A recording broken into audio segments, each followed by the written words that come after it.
Greetings, greetings, greetings, greetings, greetings, greetings. What it is, what it is, what it is, family.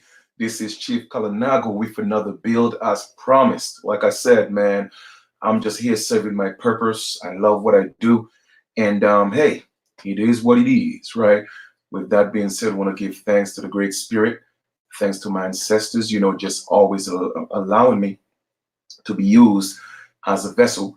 Um, Thank you for those of you who actually wasn't on the previous build. You know what I mean? Go ahead and share the information. Share, share, share. We got another great build for you. As you could see, the Negro question part 6. We're gonna do some reading because reading is fun for the mental. Allow me to say I'm Sak Pase, Mabrikwa, Osio, Holito, Aloha, Shalom. What the deal is, go on. Let's do this. All right.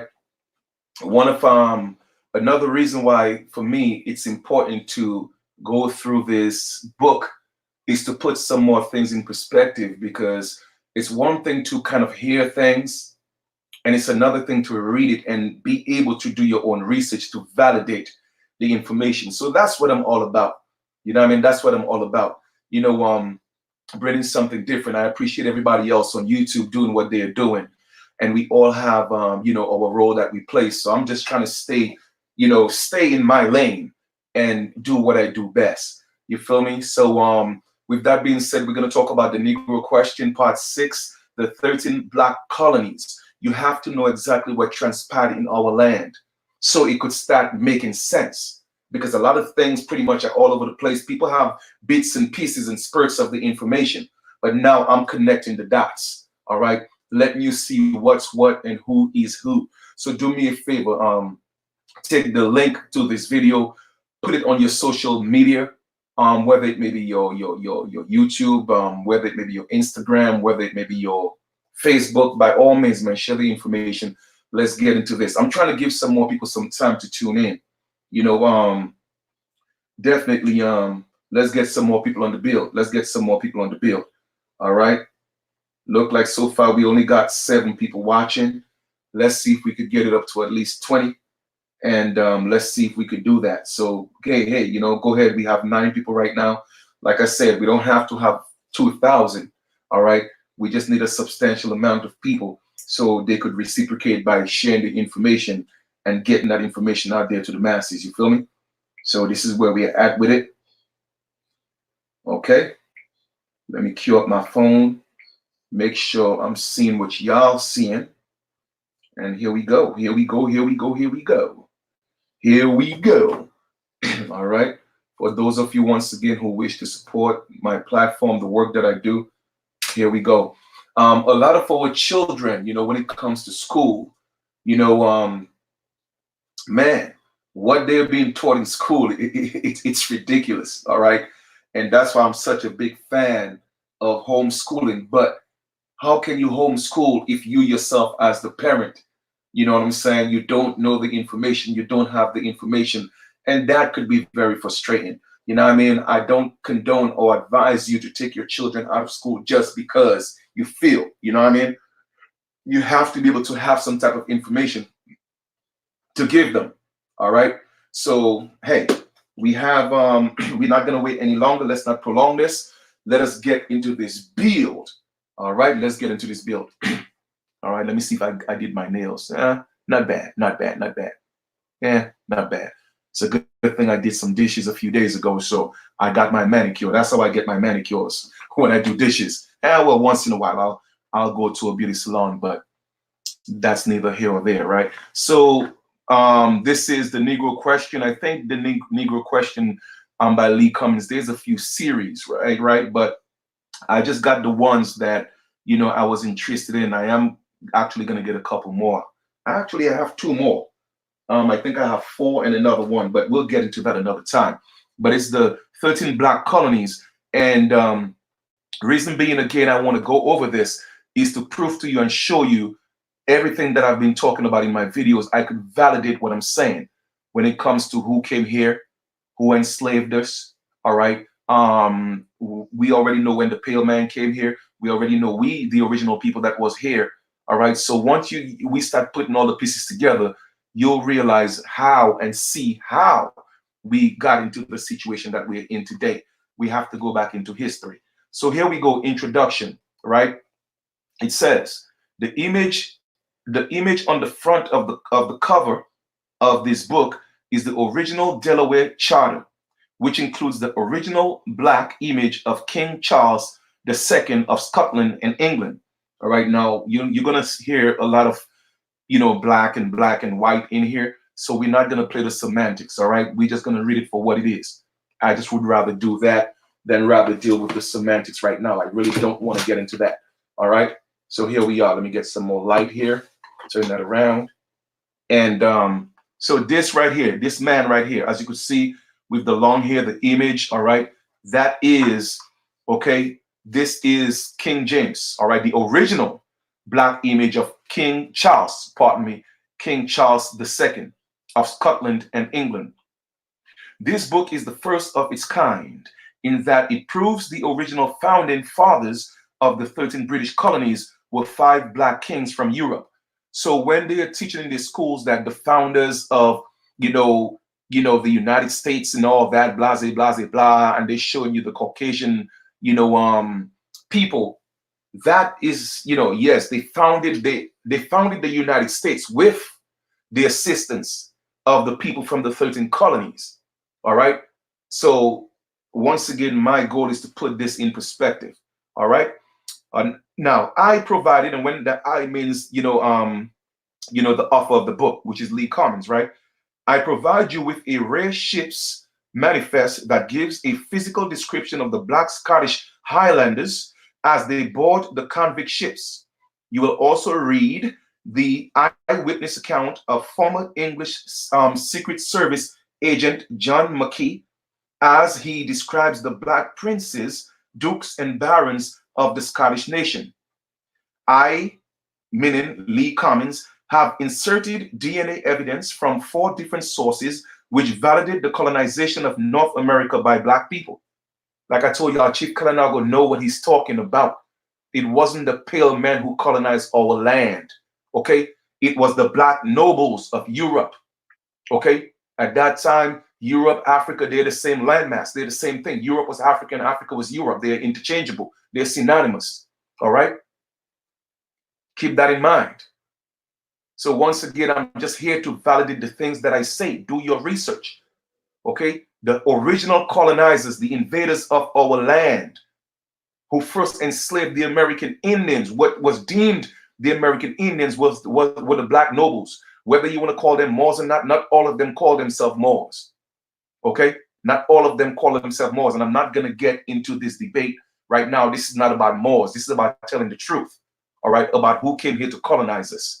So, all right, so when you start talking and I did a video about the American Empire, now you would see how all this is coming together.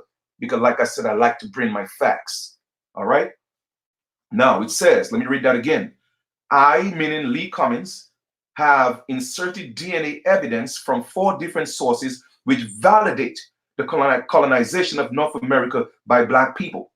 All of a sudden, we are reading articles that say 40,000 years ago, dark-skinned people came into Europe and populated Scotland, Britain, Ireland, Spain, and America. We are reading the statements from the scientific terms. The ancient Europeans retained their darkness longer than expected. We are reading statements like they were here, but they vanished. Can you say damage control? The result from genetic research, the writings of ancient historians, the Negro Question book series, and the archaeological record are forcing the Europeans to admit that the true founders of Europe and America were Black. This will be astonishing to the so-called Negro and his scholars, but it will be old news to the white elite. They already know this. Take your time when you read this book and don't be in a hurry. This is truly the next episode. All right. All right. The title of the book is The Negro Question. All right. Part 6, the 13 Black colonies. All right. I said that in the beginning of the video. So for those of you who missed that, you're going to have to go back in to the beginning of the video. Okay. So here we are. Chapter 1. The Family of King James. And this is Professor Dawkins, pardon me, and that's 1837 to 1929. Okay. Here we go. British genealogists, geologists, archaeologists, essay, Our Earliest Ancestors, page 96 and 97. In the year 449 AD, certain Englishmen came from North Germany and southern shores of Baltic Sea and pushed the Britons, ancient name of England, westward. All right. So Britain was the ancient name of England. And then the people who came from the Baltic shores, in other words, the so-called white people, they pushed the so-called black people towards the westward of England. By the year 607 AD, the English had pushed the Britons westward as far as Chester. So just so you know, the original Britons were so-called dark-skinned or black people. All right. So here we are. The English carved out Yorkshire, Chester, and southern Lancashire, forming the kingdom of Northumbria. Professor Boyd Dawkins is given the location of the whites in England. The inhabitants of Britain belong to very different races. Britain was inhabited by the Basque from ancient times, and they called themselves Roman citizens. In their books, where are their books? They were called the Britons or Welsh. There are two types of Welsh. One is dark and 5 feet 4 inches, and the other is tall and round-headed. The English pushed the dark Welsh/Briton westward into Wales, Cumberland, Westmoreland, Highlands of Scotland. Even in Jamaica, there's a place in Jamaica called Westmoreland, all right? Because those people did not come from Africa. They came from Britain. So once again, you have to know your history, man. Everybody didn't come from Africa. And at that point, Africa is part of Europe. Okay? Africa is part of Europe. It's not the other way around, or vice versa. Because at first, Africa was Tunisia was called Africa. But because of colonization, it extended to the entire continent. So Europe existed before Africa, for those of you who don't know. So when y'all have these people telling y'all from Africa, know what y'all talking about, man. Know what y'all talking about. It's easier. You would be more accurate if you said you were actually a European, because the original Europeans were dark. And yes, a lot of you are actually in the mainland. You have a lot of your descendants who are actually Europeans. They are from Britain. And that's facts. They're also from Ireland and Scotland and Portugal. Okay? But they all didn't come from that part they call Africa. Once again, just putting that in perspective. All right? But yes, there's a place in Jamaica called Westmoreland, and those are the people. They walked with their identity because they know they came from Westmoreland, and they were brought into Jamaica as indentured servants, and they called the place Westmoreland. But they came from Britain. They were royalty in Britain. Okay? The Highland of Scotland, Cornwall, and Devon. Professor Boyd Dawkins is given the location of the blacks in England. This comment from Professor Boyd, I'm reading over here. Okay, let me see if I could bring this here for you guys so you could probably, the camera is in focus, maybe it's not, but please, bear with me, okay? The comment from Professor Boyd Dawkins is a verbal map concerning the location of two different races of people, black and white, living side by side in ancient Britain. So once again, like I told y'all before, the whole concept of black and white, that's created. I don't play the color games. I don't do that. I deal with people based on their intentions, based on their motives. I don't play the color game. All right?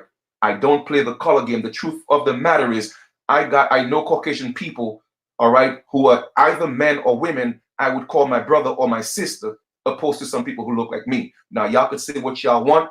Every skin folk and kinfolk, and I'm gonna just leave it as that. All right, this is not up for debate. All right, period. Okay, this information was withheld from the world. This verbal map will lead us into one of the greatest secrets of ancient Britain and will be rehearsed by the likes of Benjamin Franklin, Thomas Jefferson, Dr. Albert Churchward, Professor Winchell, and much more. The location of the black population of Britain, Scotland, Wales, Cornwall, Cumberland, Westmoreland, and Devon is critical to understanding who actually founded the 13 colonies. The secret of the 13 colonies cannot be found in government-sponsored history books or social study classes. This great secret involves time walking. We have to mentally go backwards in time. Before the 13 colonies was ever founded, we have to examine the European landscape before the arrival of the whites. This is the secret of the black 13 colonies. Let's begin the research by examining a map of the ancient Highlands of Scotland. So this is the ancient map of the Highland of 18th century Scotland. Okay, and here we have it. I'm going to read. It says, all right, the arrows are pointing to the estates of the Stuarts who lived in the Highlands and Lowlands of Scotland. So now you could see when you're dealing with this government, especially, all right, when you hear certain groups talking about, well, you know, this is the estate and all that stuff didn't come from the Americas. That talk came from across the waters, because that was the setup that they had. They had estates based on their so-called last names or their surnames. Okay, that's what they judged. Well, not necessarily judge. That's what they identified their territories. Okay, so they had the Highlands and the lowlands in Scotland, right? Map cropped off from map on page 4. Now it says, according to the verbal map of Professor Boyd Dawkins, the blacks were pushed into the Highlands of Scotland. If you look at this map, you can clearly see the Stuart clan name in the highlights and lowlands of Scotland. This is the location of the black Britons that the white English pushed westward, according to Professor Boyd Dawkins. Our fathers pushed the dark Welsh west into Scotland, Wales, Highlands of Scotland, Cornwall, and Devon. King James VI of Scotland was a Stuart Highlander. The writings of Professor Dawkins, the Ship's Manifest, and the memoirs of John Mackay will validate that the 13 British colonies were founded by the Black Scots. Come and see. So with that being said, I'm going to share my screen, and I pulled up that information just so, again, to give credence to what Lee Cummins is making note of. So what I did was I went and I got the actual Highland clans in 1746 rising. Like I tell people, the world have always been tribal, or people have always been in clans. So for one group of people to say, oh, well, we were all this and we were all that, that is a fallacy. Okay, it's a fallacy. That doesn't even make sense. Logically, it just doesn't make any sense. So here we are. All right, we're looking at the Highlands of the clans in 1745 rising. Okay, so you see they have all the clan Morgan or Mackay. All right, you have Mackenzie. All right, you have MacLeod. You have MacLeod of Lewis, MacLeod of Harris. All right, so those were the names of, okay, of that particular family. That was the family, and that's where the family was situated. You have Fraser, you have Grant, you have Cameron. So a lot of you that have these surnames, those surnames are actually Scottish and British, and it did not come from the pale man. Okay, that's what you don't recognize or realize. It came from those so-called black nobles, all right, who enslaved our people and gave our people their names, family. Okay? You have McLean, Macquarie, you have Campbell, you have Graham, you have Stewart right here, Stewart, you have Douglas, okay? You have Stewart again. You have Bruce. Bruce is another name for the Brewsters. Those were I think those were the Brewsters, I think were the Israelites, I think, or the Jacobites. All right, but we'll get into all that. All right. So this is pretty much what we are looking at. I'm just showing you again, yes, what Lee Cummins is pointing out in his book. Here we are. I'm showing it to you from a different source. So you have all the different clans. Okay, you have the clan chief, all that stuff. All right. And then if you go all the way down here, I'll also put that link in the description so you could go over it yourself. You would see that they have the Balfours, the Cameroons, all right, the Campbells, all right, the Chattons, the Chisholms, the Douglases, the Drummonds. All those names, family, they are not names of pale people. They are names of so-called black people who came from across the seas. So when you think you have those names talking about, oh, well, the slave master gave me that name. Yes, it was the slave master, but it wasn't the slave master. You think that's the pale man. It was those blacks who colonized us. Okay? Now, I'm not going to be biased. Some of the people did fall in love. A lot of our women fell in love with those men because a lot of them came here, again, not just as colonizers, but a lot of them came as indentured servants. Okay? So, yes, people fell in love. All right? And that's just a fact. All right? You have Fraser of Lovat. You have Gardens. All right? You have Grahams. You have Hayes, Irvins, Keefs, what's that? McAllisters, McBains, all those names, McDonald's, all, you know what I'm saying? All these names, man, I'm just showing you, okay? I'm just showing you. And if you go all the way down, you will see where it speak of this Stewart of Appin, all right? You have another Stewart of Athol, the Sutherlands, because that name Stewart is very important. Once again, what is the name of the woman who did the Matrix? Sophia Stewart, she's a Stewart. Okay, once I'm just opening up your mind to information. That's all I'm just saying. All right, let's proceed. Let me get back here. Let me stop sharing the screen and let's get back to some reading. Okay,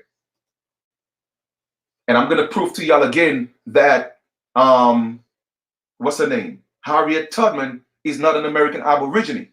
Harriet Tubman is also one of those nobles who came here, and she was helping the nobles to escape. All right, y'all gonna learn today. All right, let us go. Where we at? Yes, according to the verbal map of Professor Boyd Dawkins, the blacks. All right, so we already read that, so there's no sense in me reading that again. Okay, here we are. Robert Bruce, 1, King of Scots, Highland, 1274-1329. Skull location, Hunterian Museum. All right, Dunfermline Abbey, Fife, Scotland. Seal located Declaration of Arbroath. Wikipedia. This is a skull image of King Robert the Bruce, Buraza or Browser. The name Bruce in Paleo-Hebrew means bruiser. So Robert's real name was Robert the Bruiser or Browser. The reason that I am using Robert the Bruce skull is because the wide nasal passage proves that he was indeed a black man. Robert the Bruce was black Scottish king, and he was the ancestor of King James VI of Scotland, the king that translated Big Mama's Bible. Robert the Bruce was also a Highlander.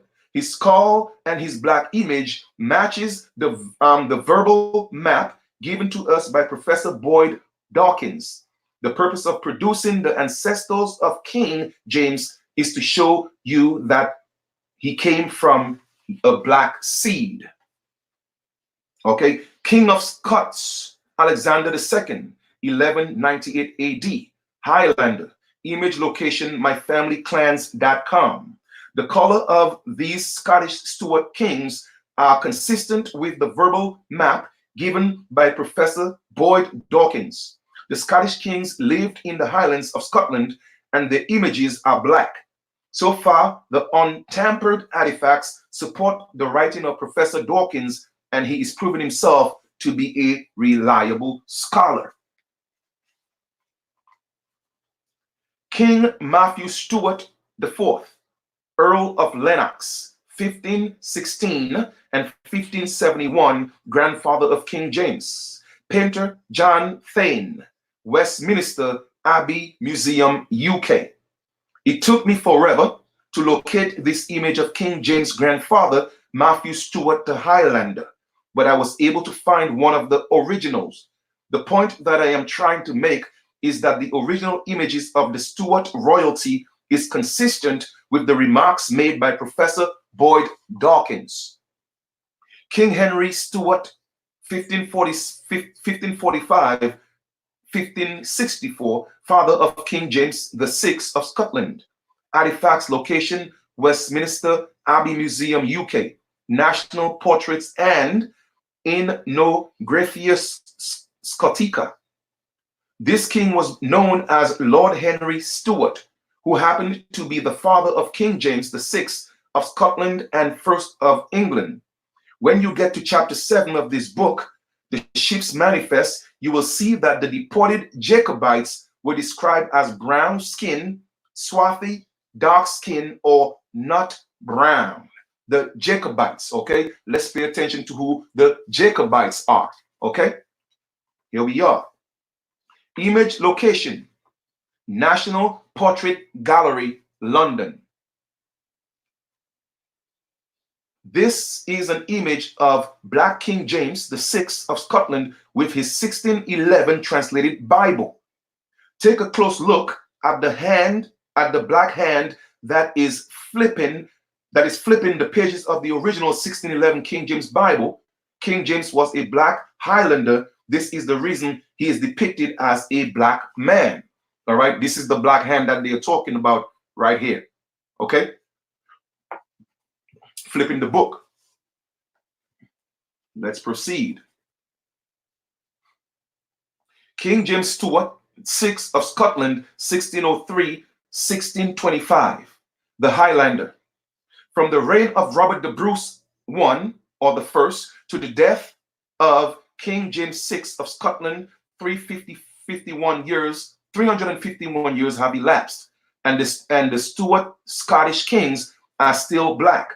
I went backwards in time, 1198 AD, to prove to you that the original Scots and Highlanders were a black people. I entered an image of King James' wife, Anne of Denmark, so that you can see, it's supposed to be see her blackness and her nappy hair. Now, remember again, like I said, there's always a madness to everything that I do because there's always a teaching tool or a message in everything that I do. Remember when I went to that video and some of the reading may have been tedious? When I went back all the way in the 1100s showing you what was happening in Scotland and England? Because I was leading up to this. I was just proving to you that they were so-called black people fighting each other, fighting over territories. You feel what I'm saying? But they were all the same people. So again, all this is leading up to where we are at right now. Okay? Dr. Lane Mathieson, geneticist at Howard University. Ancient DNA makes it possible to examine populations as they were before and after adaptation. Dark-skinned black people arrived in Europe 4,000 years ago and retained their dark skin, black skin, far longer than originally thought. Rather than listening as previously thought, the first people retained their dark skin color. This comment by Dr. Lane Mathieson is consistent with my observation of the ancestors of King James. After 351 years, they still retained their blackness. Image location, National Portrait Gallery of Scotland. All right, arrows pointing to the nappy hair of Queen Anne of Denmark, the wife of King James VI of Scotland. I have a greater witness than this. Come and see. All right. On the left right here, it says Charles I, King of Scotland, book Oliver Cromwell, New Perspectives. And we have right here Charles I, or Charles I, King of Scotland, Highlander, National Portrait Gallery of London. All right. This is an image of Charles I, son of King James and Anne of Denmark, prior to his beheading. I took this image of the front cover of the book Oliver Cromwell New Perspectives because it accurately depicted the color of the king's son. Whoever you are on the other side of this book, I want you to know how blessed, I'm not blessed, but blessed we are to be able to see the faces of the true royals of Europe's past. I am not interested in race as a weapon to crush other ethnic groups. My interest lies in teaching and telling the truth for generations to come. It has been apparent that we cannot trust the government-sponsored institutions to teach us the truth about our Black ancestors, well, their Black ancestors. I would like to deviate, leave the subject for a moment, and show the false teaching in the American educational system. They teach us that the Negro is poor, but how could that be? When the so-called Negro was deported from his homeland, the thief took his land, minerals, and identity. Think about what you do every time you go to the mall or the show. The moment you get up from your seat, someone else sits in it.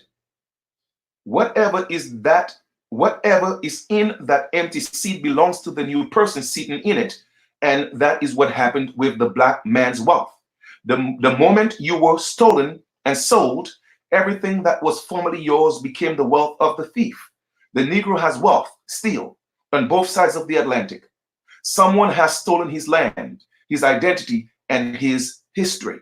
You see, let me tell y'all something, family. What goes around comes around. All right? Karma is a you know what. All right? Karma is you know what. They did it to us, and then somebody did it to them. It is that simple. And here, the American Indians, the original Americans, we're here dealing with this because of what they did. Okay? Now, don't get me wrong. Like I said before, a lot of our ancestors took part in it. Okay? Because they got greedy. They took the bag. They sold out. I got to keep it real. All right? Got to keep it real. All right? Here we go. This is a reoccurring theme throughout the history of man. In antiquity, when one nation defeated another nation, they would deport the loser and install their own people in that nation. This is how millions of people vanish through deportation. Let's examine an image of King Charles I, Stewart of Scotland. Image Charles I of Scotland and England. Image location icon Basilica, the King's Book. This is the reason that the Stuart kings are being depicted as Black men, and it is simple. They were Highlanders. I would like to take a moment and focus on the pillow that King Charles I's shoes is resting on. The shoe says Mundi Calco. Mundi was the name of the river in Iberia or Spain, and Calco was the descendant of Judah. You can find the name Calco written in 1 Corinthians 2:6, chapter 2, verse 6. Why would King Charles have Mundi Calco written on his effigy? History says that Gathalius, the son of Calco, the son of Zara, and the son of Judah, settled in Hibernia near a river called Mundi. The plot further thickens when one realizes that Gathalius named his son Hiber. See Genesis chapter 10, verse 21 being interpreted Heber or Heber. Habara or Hebrew. Heber or Eber was the son of Shem, who was the father of all the Hebrews. These people are maintaining a precise chronicle of their family tree on images and artifacts. So like I told y'all before, that Bible is nothing but a family tree, all right, of men, and showing their genealogy and their creations, all right, and their lineage, and their intermingling with the people on this side of the world. Typical example, Cain. People think Cain was a so-called white man. Cain wasn't a white man. Abel and Cain were so-called Black men, all right? And when Cain killed Abel, it's all allegory. When Cain killed Abel, all right, What he had to do when he got banished, all right, from the Garden of Eden, he went into the land of Nod and found his wife. Where do you think the land of Nod is? Where did this mysterious woman come from? Family, y'all got to open up your minds, man. Open up your mind. It's literally a lineage of people that's mixing with another lineage of people. All right? Sleeping with their women to take control of the land. Y'all gonna learn today. Let's go. Let's proceed. Let's do this. All right? These people are maintaining a precise chronicle of their family tree on images and artifacts. This present generation of historians, scholars, and anthropologists are in a dog fight to prove that yesterday's scholars were liars. Have you ever been in a heated debate with someone and you say, let's not argue, let's look at the evidence? To your amazement, they respond, I am not interested in the evidence, I am right. This is the attitude of these modern day scholars. He is not interested in the evidence, the archaeological record, the eyewitness account, and the artifacts. He graduated from Yale, Harvard, or Princeton, so in his mind, he has to be right. The sincere scholars will detect or defect, rather, to the side of truth. It is inevitable.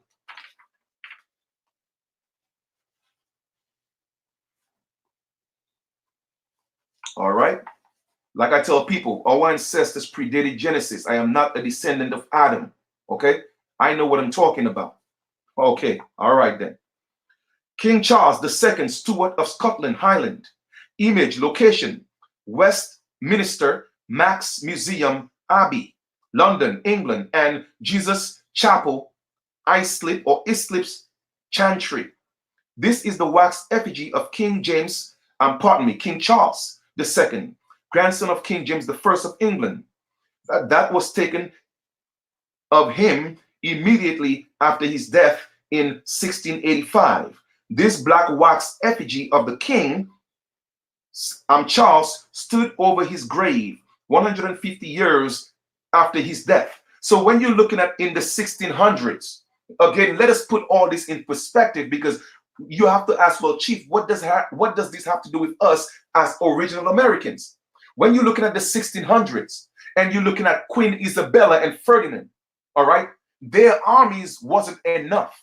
Their armies wasn't enough to come wipe us out in the Americas, family. They had to team up with these black nobles. You see, y'all have to know what's going on.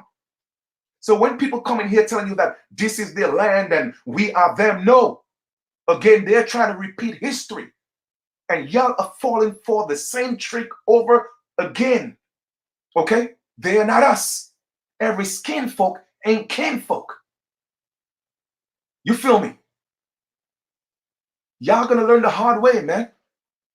They all had to team up to beat those Indians with those arrows, because we were, trust me, man, we were marksmen with those arrows. All right? So they had to team up. So all the black nobles, King Ferdinand and Isabella, all of them had to come together to take over the Americas. All right? And when I talk about the Americas, I'm not talking about, oh, the United States and South and Central and I'm not talking about North, South, and Central America. I'm talking about lands that included that which you call West Africa, all that's part of the Americas. Okay? I'm talking about even parts of Russia, all that was part of the Americas. You feel me? Y'all gonna learn today. All right? Y'all gonna learn.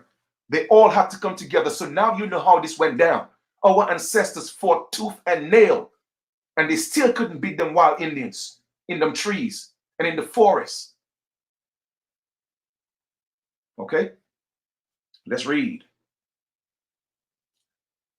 This black wax effigy of King Charles stood over his grave 150 years after his death. The wax figure was transferred to Jesus Chapel, Islip's Chantry, where it was photographed by Sir Benjamin Stone in 1896. I blew up the image on the next page so that you could get a close-up of the grandson of King James VI of Scotland. All right? Wax effigy of King James II, Scotland, grandson of King James VI of Scotland. Location of the image, Westminster Abbey Museum. This wax image of the King Charles II stood over his grave for 150 years, and the Europeans never disputed it. Why would they dispute it? In our generation, the government-sponsored school system has to dispute the truth that is coming out of the ground because their entire educational system is built on an illusion. What they are teaching never happened. King Richard III skeleton has recently been located in London.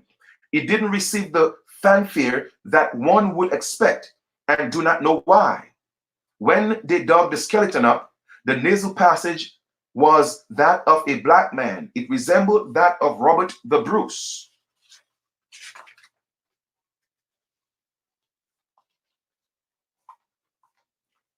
Skeleton of King Richard III of England. Image located Leicester, Central England. The nasal passage of the white Europeans are long and pointed, but the nasal passage of the black man is wide, like the skeleton of King Richard III of England.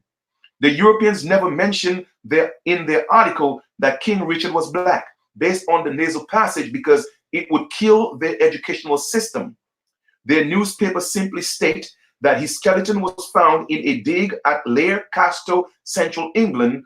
I have recently met a retired cell biologist, a white guy who happens to be an atheist, and we have struck up an awkward friendship. He rides his bicycle to the Starbucks every morning preaching his gospel. The man is a genius, and I like him. One day he showed me an image of a skeleton that was supposed to be 100 million years old. The nasal passage was wide and indicated that the skeleton belonged to a black man. Once I saw the nasal passage, I immediately asked him what was the original color of the man, and he said he was dark. I responded, no, he was black.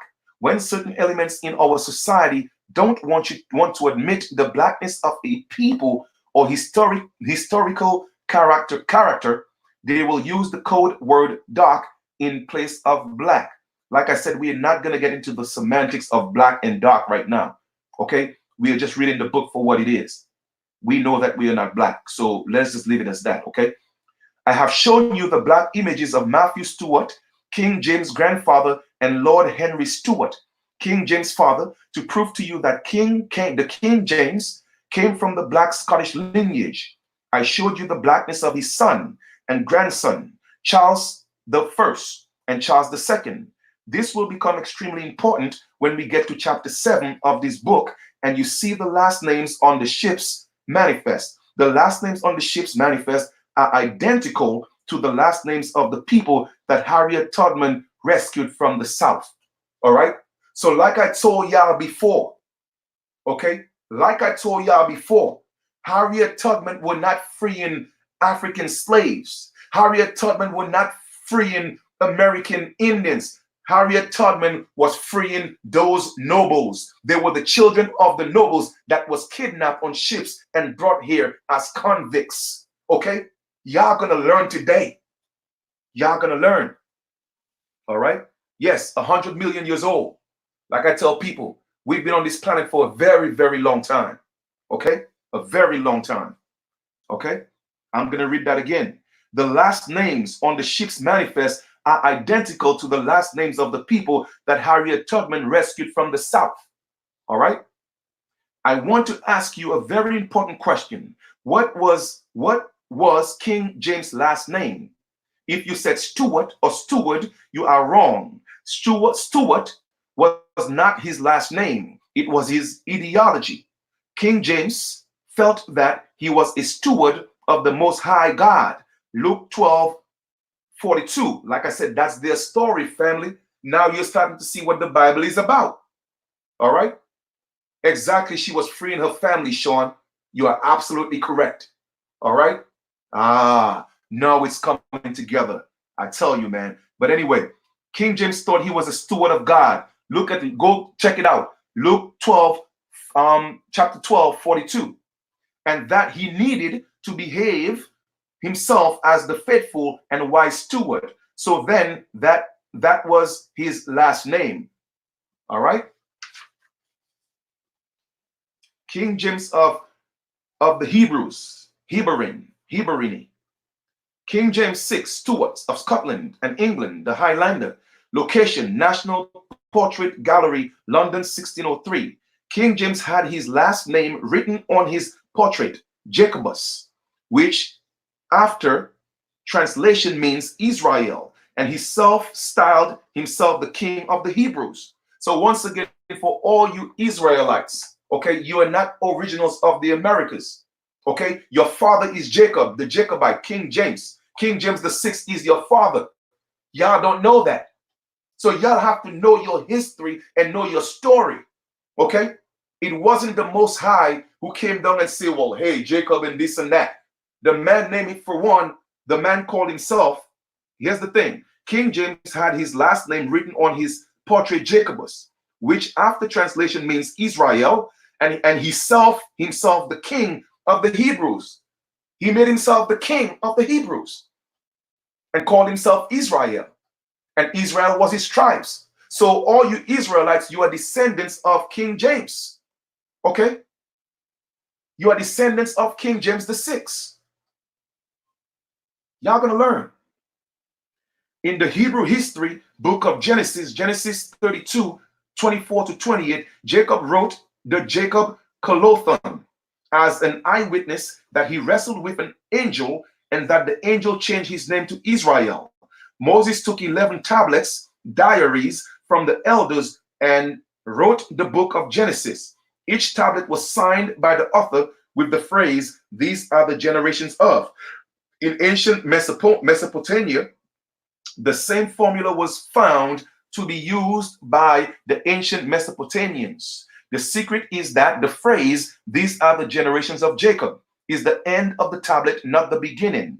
This same formula holds true for Adam, Noah, and so forth. If I have time, I will write about this further in the book. This means that the Genesis story is actually 11 eyewitness accounts written on tablets. Once again, that is their story. That is their lineage. That is their bloodline. Genesis is about them. Okay? Genesis is about them and their new life in a new world. Okay? The Garden of Eden. Y'all gonna learn. Alrighty. It doesn't necessarily mean, from time immemorial. They're talking about their journey. Okay? Alrighty. Let me see where we are at. Here we go. The 11 tablets were then merged together by Moses, which means that Genesis is not an oral tradition as was supposed by the self-styled seminary scholars. When you hear oral tradition, it is a code word for barbarian. And why is that? Every scholar knows that if you don't have an alphabet that is indicative of an uncivilized people. This is the reason why the scholars love to say that Africans or blacks didn't write their history down. You even have uninformed blacks making this statement. This is how Moses wrote the book of Genesis. He took the tablets of the elders and wrote them in a book. All right? So when they say Moses got the laws and the commandments from God, no, he got it from his people. From his people. So once again, the story is different allegories. It could be all about self from within, and it's also indicated or indicative of a generation of people. You feel me? So it wasn't God speaking. The God they're talking about is a noble. For those of you who think the God and the Lord in the Bible is a sky daddy, y'all gonna learn. All right? There is another secret on this black portrait of King James on page 20. He himself styles himself as the king of the Hebrews. Herbania. I say this to say the so-called scholars respectfully How can you dismiss the verbiage, words on this picture of the King James VI of Scotland? If I had published this book 1 month ago, I would have missed this valuable gem. What is that saying? Haste make waste. I will deal with the Herbinia issue down the road. I don't want to get ahead of myself. The secret to surnames, last names, is medieval Europe is that the people name themselves after persons, places, and things. All right? For instance, MacDonald means the son of Donald. Philemon means the son of Don. Thompson means the son of Tom. And Jefferson means the son of Jeff. Typical example, Michael Jackson and his family. All right? Their surname wasn't Jackson. The great-grandfather was the son of Jack. And they call him Jack's son. All right, so that's what the lineage is, the son of Jack, which is Jack's son, just so y'all know. All right. The Black Scottish king named themselves after Jacob of the Bible and traced their lineage backwards to the prince of Judah, Brutus of Troy, Phrygia. The three kingdoms kept the dietary law. King James didn't eat pork. Ben Jonson. In a masque of the Metamorphosed gypsies, one of them reassures James I, who had been James VI of Scotland, before uniting the crowns, that he would have no part of a swine, and another one barred grunters from the presence of the king. Johnson 372 to 380. An early 19th century editor of Johnson's work notes that the prohibition was a side compliment to the King James, who hated pork in all his varieties. Elsewhere, he adds, to prejudice to the monarch's documented hatred of smoking. Three things to which James had a great dislike, and with which he said he would treat the devil, were he to invite him to dinner, were a pig, a pool of linen with mustard, and a pipe of tobacco for digestion.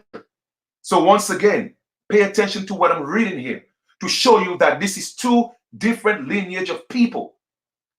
We love the tobacco, but this is what King James said. Three things which James had a great dislike, and with which he said he would treat the devil, were to invite him to dinner, were a pig, a pool of linen with mustard, and a pipe of tobacco. Who smoked the pipe with tobacco? That's right, the original Americans. And he hated tobacco because he didn't like us. Okay? Like I said, y'all gonna learn. 17th century English sources after then John reflects the Scottish anomaly. The popular song written of some point before 1662, the brewer includes the verse. The Jewish Scots that scorns the eat of the flesh of the swine and brewer's beat was the sight of his hog's head made him retreat, which nobody can deny. A collection, volume 1, 228, the Scots were called Jews. A letter to the Athenian Mercury of London during 1691 asked, why do Scots men hate swine's flesh? Dial Yell 425. In 1730, Edward Burt, a captain in the British Army, explained to a friend in London, pork is not very common with us, but what we have is good. And the editor of this letter notes that the aversion of many of the Scots, both in the Highlands and Lowlands, to eating pork had nothing superstitious about it. Dr. Johnson saw the same thing during his journey with Boswell to Scotland. Eels and porks, or eels and pork. The vulgar inhabitants of Skye, I know not whether of the other islands, have not only eels, but pork and bacon in adherence. If you know anything about the Hebrew dietary law, you know that Israel could not you know that Israel could only eat fish with fins and scales. Leviticus, the 11th chapter, and since the eel doesn't possess fins or scales, the black Scots, Brits, and Irish would not eat them. So those are the original Israelites, family. Leviticus, all that stuff is their laws. Deuteronomy, all that, it's about them. When they came to a foreign land, they know what they're talking about. That ain't got nothing to do with our people here. We didn't come here. We've been here. So let me reiterate again. Hebrew Israelites are not originals of this land. They are the Irish, okay, the Scots and the Brits, the original ones. That's who they are, the Israelites, okay? It doesn't mean we're not related, but they are not originally from here, all right? The dietary law also said that you could only eat flesh that was cloven-footed, chewed the card, and parted the hoof. The pig parts the hoof and chews the card, but he is not cloven-footed. In a passage from the text itself, an English character says, the Scots never eat pork. Strange that. Swine's flesh in any shape was, till late of years, much abominated by the Scotch, nor is it yet a favorite food amongst them. How did the early white historians describe these non-pork eating inhabitants of Scotland? These short black men, pygmies, came from Atlantis, northern Africa, and they overran Europe. They were known as Britons. Okay, so here now we have to kind of like disseminate that information a little bit, all right? Because now he's mentioning Atlantis. Atlantis was a huge landmass, all right, that they say extended to northern Africa, right? But then also you have we American Indians or some American Indians or Aboriginals claiming that they also came from Atlantis, all right? So with that being said, it's a possibility when the landmass was more of a whole, okay, that different people and different cultures, different ethnicities, okay, shared different parts of the land. So that's a possibility, all right? So I'm not going to dispute that. It's like you have the United States. People in New York may have a different culture from people in California. It doesn't mean that they are part of a different land, all right? So I just wanted to make that clear, all right? All I'm just saying, essentially, we are the same people because we are all the original people of the earth, all right? Professor Alexander said, they came from Africa, and this fits the physical description given by Professor Boyd Dawkins on page 3. The white Europeans massacred the black founders of Europe and America during the civil wars, and the ones that remained alive, the seed of the black founders, were deported into the Americas. Some of the deported black Europeans came as indentured servants and some as convicts. Like I told y'all before, all right? Like I told y'all before. So now you see that everything I've been teaching you and sharing with you, it's coming into fruition. Okay? It's coming into fruition. The first set of indentured servants and slaves that came here, all right? We are talking about before the transatlantic slave trade and all that, all right? We know that. But before that, they enslaved the American Indians. But then when they started bringing those dark-skinned people, the majority of them didn't come from Africa, all right? They came here as convicts, and some of them came here as indentured servants. It's even in their Bible. They are tracing their lineage so their people will know exactly what happened to them and where they went. Okay? All right. Here we go. The seed of the black founders of the 13 colonies was already in North America when the deportees arrived. Like I told y'all before, all right? They were already here in the Americas fighting our people. You see, he's missing that. That part is not in there because nobody want to tell you about how they came and fought the American Indian to set up the 13 colonies. Do you think they just came and say, well, hey, guess what? We want your land and we just want to set up 13 colonies. People we had never seen before, don't speak their language. Even if they look like us, come on, family. Okay? It was war. You feel me? It was war.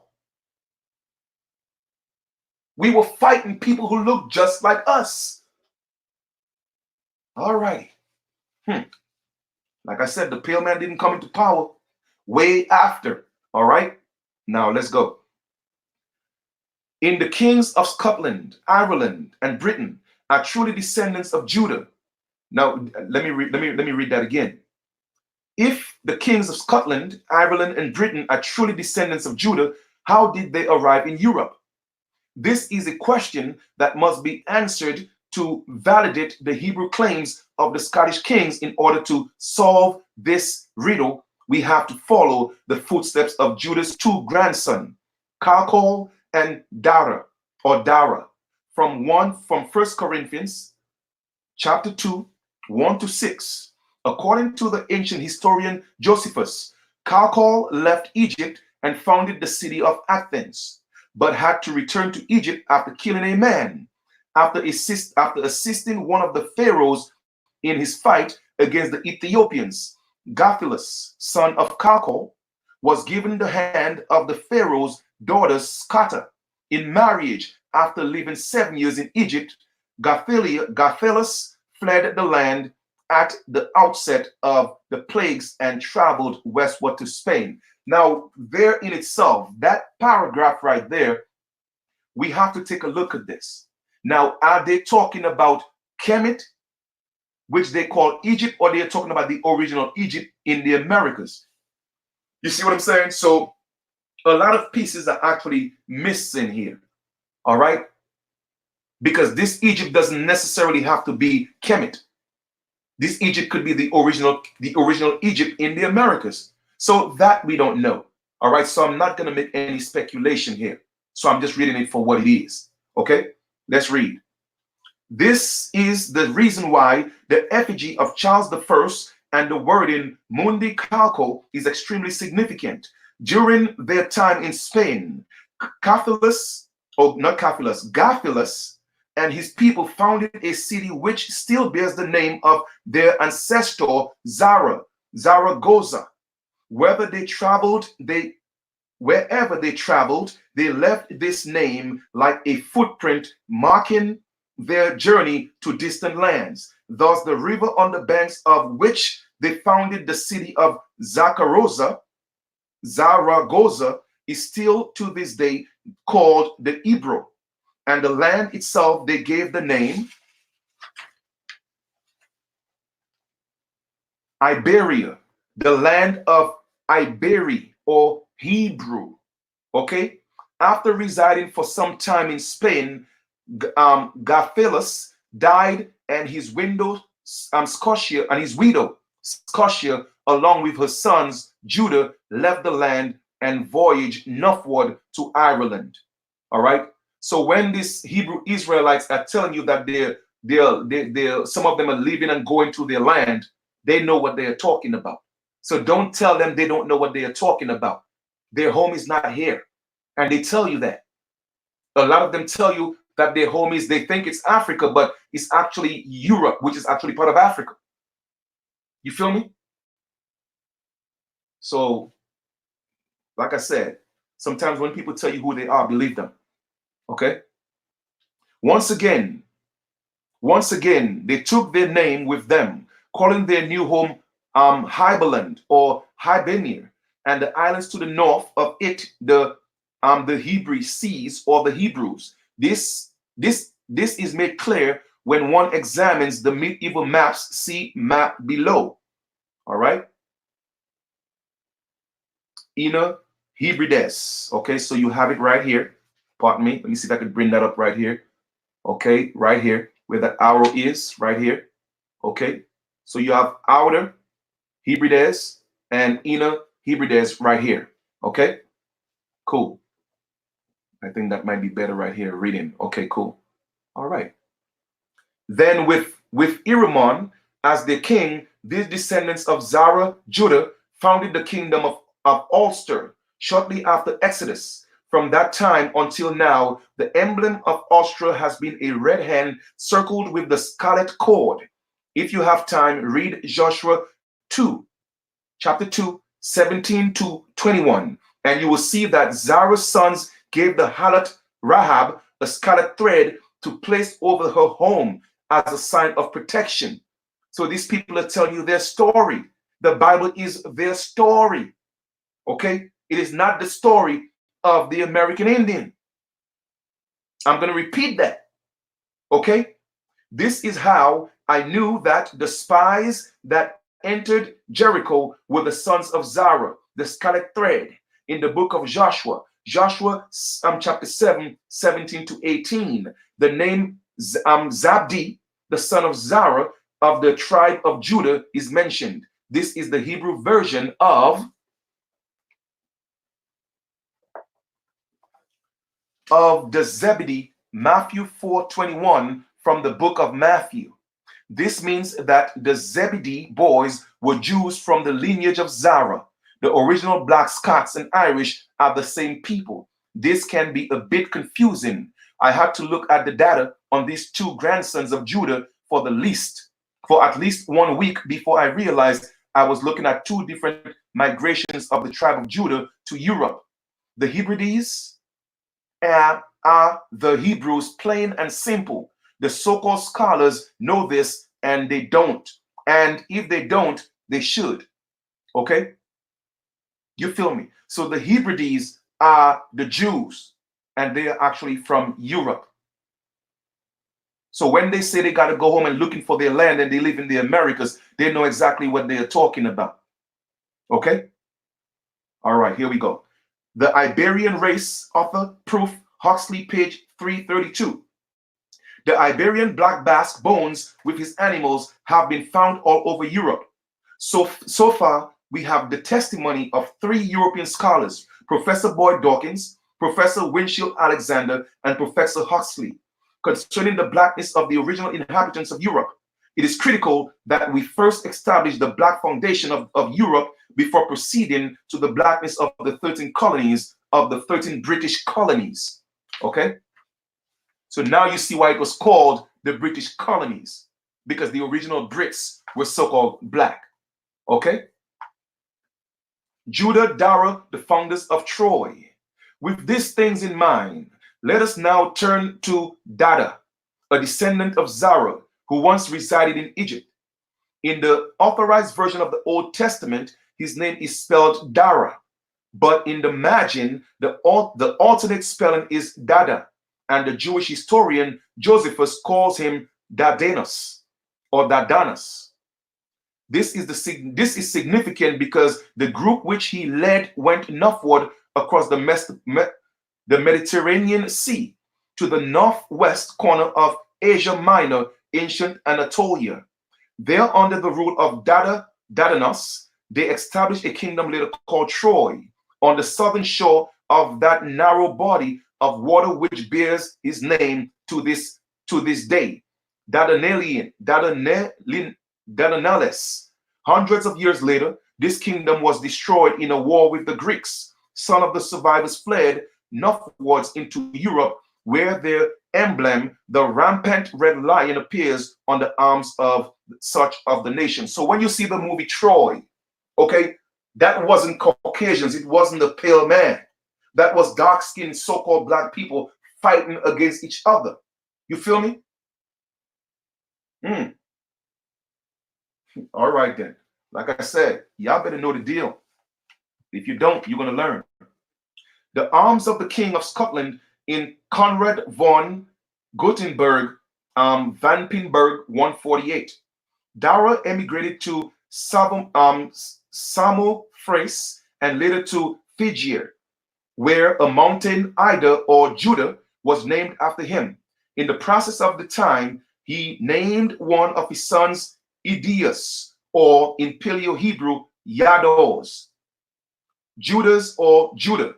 This cannot be coincidental.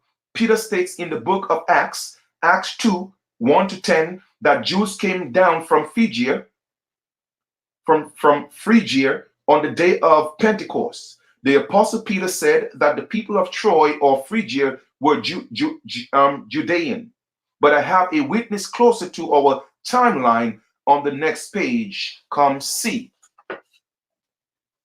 Geoffrey Monmouth of Welshman, Historia Regum Britanniae. Geoffrey of Monmouth. Monmouth means manor, moth, manor, mouth. Account tells the same story but in greater detail. Brutus is explicitly the grandson rather than son of Ascanius. His father is Ascanius' son, Silvius, magician who predicts great things for the unborn. Brutus also predicts that he will kill both his parents. He does so in the same manner described in the Historia Britanniae and is banished. Traveling to Greece, he discovers a group of Trojans enslaved there. He becomes their leader, and after a series of battles, they defeat the Greek king Pandrasus by attacking his camp at night. Brutus takes the Greek king hostage and forces him to let his people go. He is given Pandrasus' daughters Ignog in marriage, ships, provisions for the voyage, and sets sail. Brutus then founds a city on the banks of the river Thames, which he calls Troia Nova, or Troy Nua, or London. King James VI of Scotland traces his lineage back to the Judean Brutus of Troy, Phrygia. The people of Troy, Phrygia, were present on the day of Pentecost. Peter said that they were Jews, and so did the Jewish historian Josephus. The seed of David is spelled in ancient Anatolia as Hutasa or as Hutusa, but in the Bible, 1 Corinthians 3:22, Nehemiah 10:4, and Ezra 8:2, the son of David's name is spelled Hatush. The map uses the ending of Sa, which is the Semitic in Hebrew. The Hebrew translator of the Bible used the SH, which is the Shin. That is the only difference. What are the odds that the son of David's name, Hatusa, would appear on a map of ancient Troy, Phrygia, or modern Turkey? This is where Brutus came from, where Fringes and Paleo-Hebrew writings were found. Salothiel in the bridge, Ezra 3:2, Matthew 1:12, that ties the kings of Judah to Jesus after the Babylonian captivity. Brutus is the bridge that ties Stuart kings to the royal house of Judah after the Roman captivity. Without Brutus, the royal house of Judah would be lost. Whoever you are on the other side of this book, this is one of the most critical finds in the history of the church. Where did the Black Scots come from? Come see. Origin and Evolution of the Human Race, pages 12 and 3. Lecture, Royal Society of London.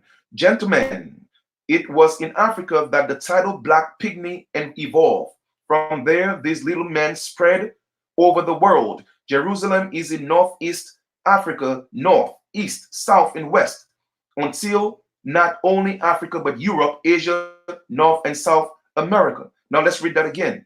Gentlemen, it was in Africa that the little black pygmy evolved. From there, little men spread all over the world. Jerusalem is in Northeast Africa, North, East, South, and West, until not only Africa, but Europe, Asia, North and South America, and Oceania were populated by them. The Black Basque were exterminated from Europe. Now, once again, right, we are reading this here. And here we go again with the life originated in Africa with pygmies. All right. So they are making the assertion that pygmies are the original people.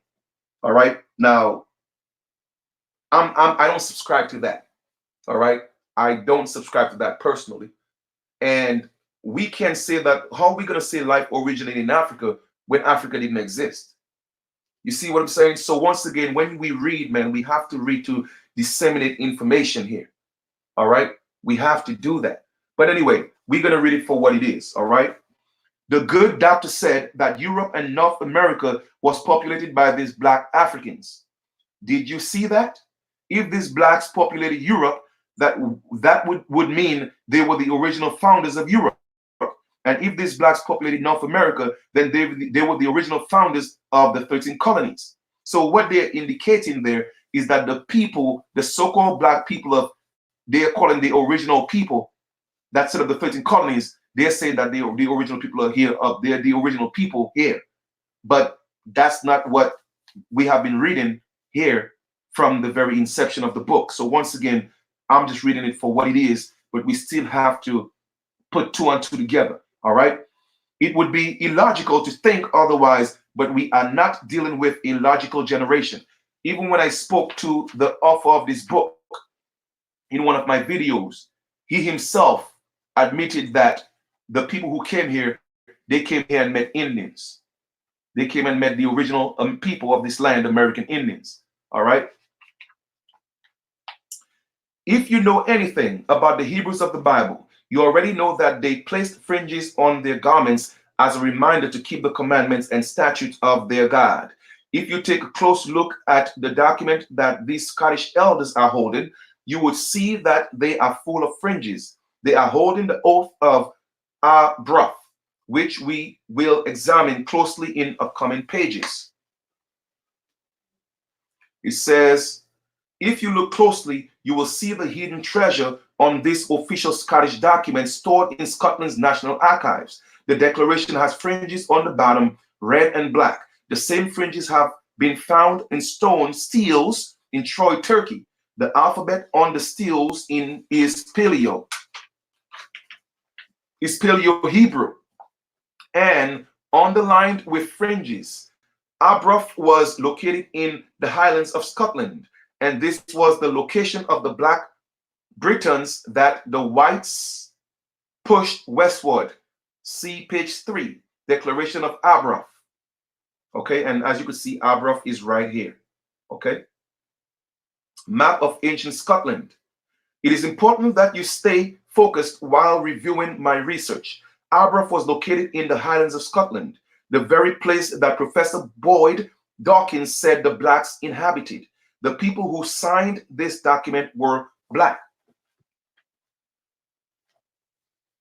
To the most holy Father and Lord in Christ, the Lord John, by divine providence, supreme pontiff of the Holy Roman and Universal Church, his humble and devout son of Duncan, Earl of Fife, Thomas Rudolph, Earl of Moray, Lord of Man, and Amandale Patrick Dumber, Earl of March, Malles, Earl of Stratham, Malcolm, Earl of Lennox, William, Earl of Ross, Magnus, Earl of Caithness and Orkney, and William, Earl of Sutherland, Walter Stewart of Scotland, William Soules, Butler of Scotland, James, Lord of Douglas, Roger Mowbray, David, Lord of Britchen, David Graham, Ingram on Freville, John Menteith, Guardian of Earldom of Menteith, Alexander Fraser Gilbert,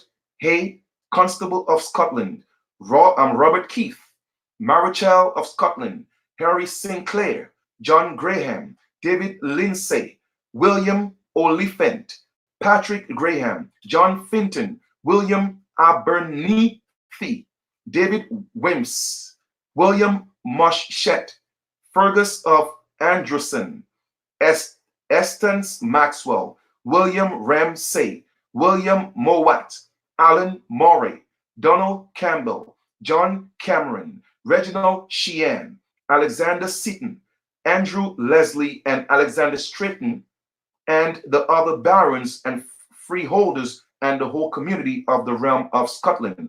Pause.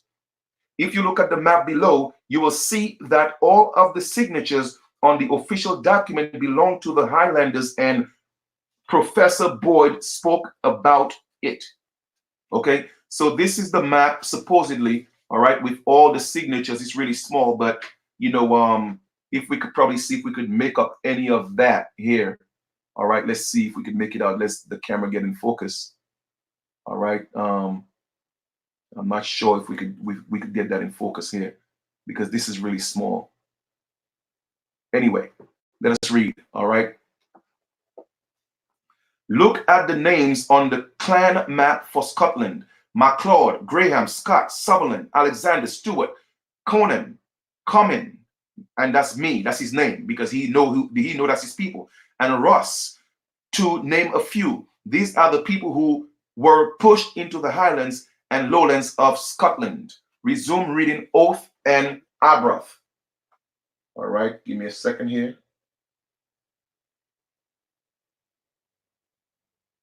Let me just drink some water, all right, fam? A lot of this reading is getting me a little parched. All right, so let me drink some water. Give me a second. And then we will proceed.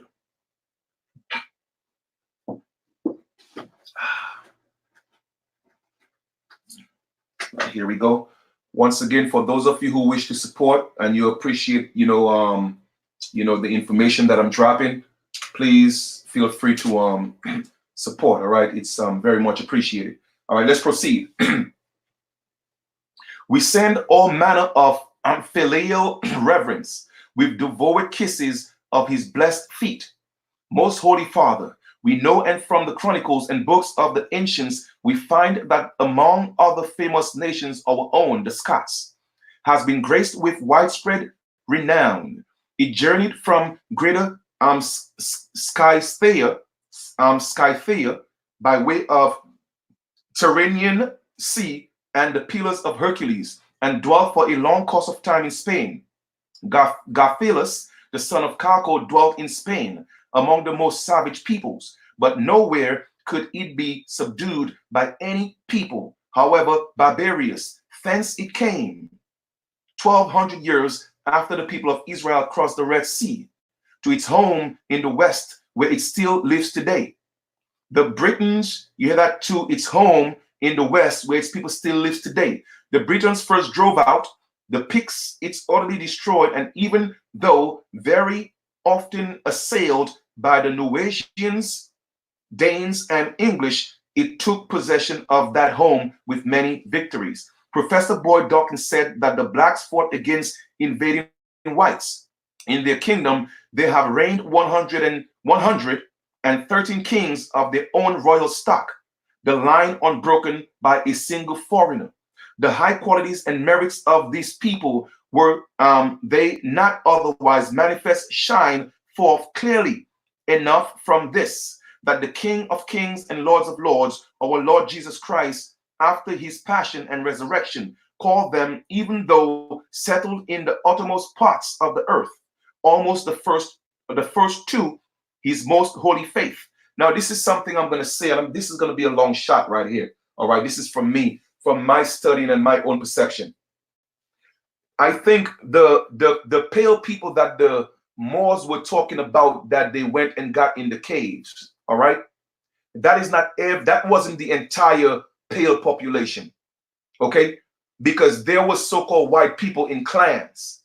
I want you guys to get away from all the misinformation, and all so-called white people came from caves and on falls. Y'all need to shut up with that misinformation and foolishness, okay? It was only a group of people that were in these caves.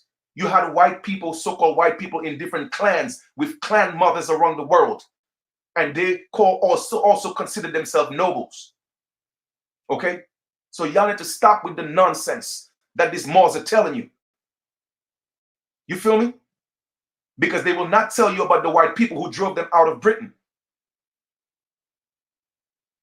and they did not teach those people.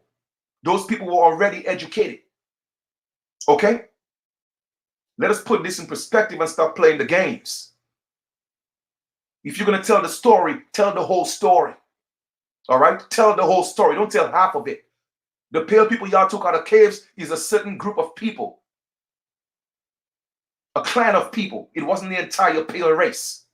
Stop the BS. All right. Let's proceed. Let me see. Theme. Got that. The Britons drove out, and the foreigner. All right. The high qualities and merits of these people, were they not otherwise manifest, shine forth clearly enough from this, that the King of kings and Lords of lords, and okay, we read that. Nor did they wish them to be confirmed in the faith by merely anyone, but by the first of his apostles, by calling those second or the third in rank, the most gentle Saint Andrew, the blessed Peter's brother. The most holy fathers, your predecessors, gave careful heed to these things and strengthened this same kingdom and people with many favors and numerous privileges, as being the special charge of the blessed Peter's brother. But from these countless evils we have been set free by the help of him who, though he afflicts, yet heals and restores. By our most tireless prince, king and lord, the Lord Robert, seal of Robert de Bruce, the Highlander. And that's from the History of Scottish Seals, Walter de Grey Birch, 1905. He, that his people and his heritage might be delivered out of the hands of our enemies, bore cheerfully toil and fatigue, hunger and peril, like another Maccabeus or Joshua. Him, too, divine providence, the succession to his right according to our laws and customs, which we shall maintain to death, and due consent and assent of us all made our prince and king, to him as to the man by whom salvation has been wrought unto our people. What did you just read? You read in simple language that we are the Jews from the book of Chronicles. These ancient Scots and Irish knew who they were. All right? And that's a fact. Those are the people. Below is a seal of Robert de Bruce, King of Scotland, and you will do well to note that the seal is red. The scarlet red seal is the sign of the house of Zara, Judah, plain and simple. All right, and this is the seal right here. Okay, seal of the King Robert the Bruce. Okay, let's see if we can get that in focus. There we go. All right. This stone stele, written in the Paleo Hebrew, was found in ancient Phrygia / Troy or modern Turkey. All right. These blacks who founded Troy and wrote in the ancient Hebrew migrated to Britain. The ancient name of Troy was Phrygia, and the Phrygians came down to Jerusalem on the day of Pentecost, Acts 2:10, to keep the feast day, the feast day with the rest of their Jewish brothers.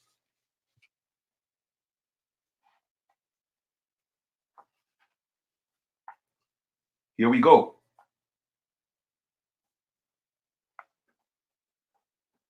Image, location, ancient coin of Phrygia.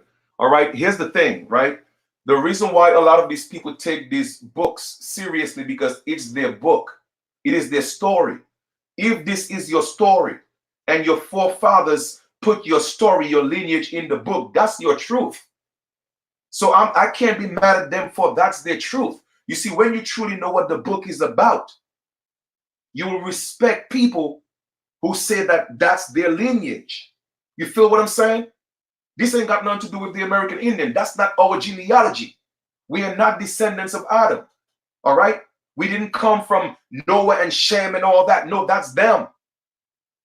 So when they're talking about Ham is the black race and Shem is the Negro race and Japheth and this and that, nah, that ain't got nothing to do with us, man. That is not our bloodline. That is their people. That's them on the other side. That ain't got nothing to do with us. You feel me? Nothing to do with us. This blown up image is that of King Midas of Phrygia, Troy, and on the day of Pentecost, representatives from Phrygia, Troy were present in Jerusalem.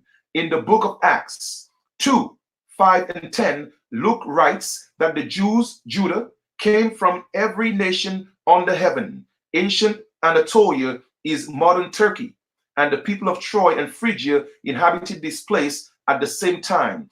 Josephus, the Jewish historian, said that the people of Troy were Jews. Geoffrey of Monmouth, Monmouth means manor, mouth, stated in his Historium Britoium, that the men of Troy / Phrygia settled in Britain.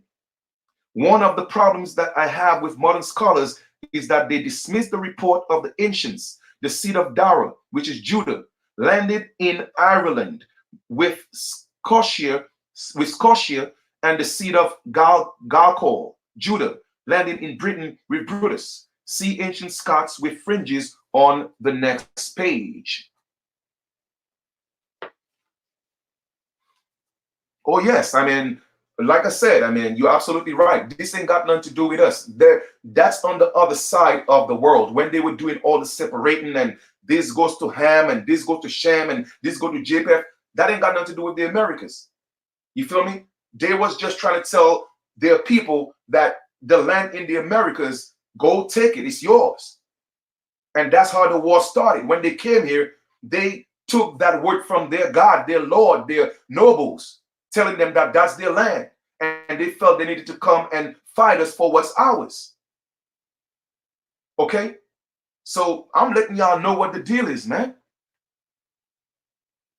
These images of the ancient Scots are black with long braids, and they have fringes on the bottom of their garments. These fringes are identical to the fringes found on the stone stele in Turkey, and you know why? Because the Jews that left Troy / Phrygia settled in Britain, Ireland, and London.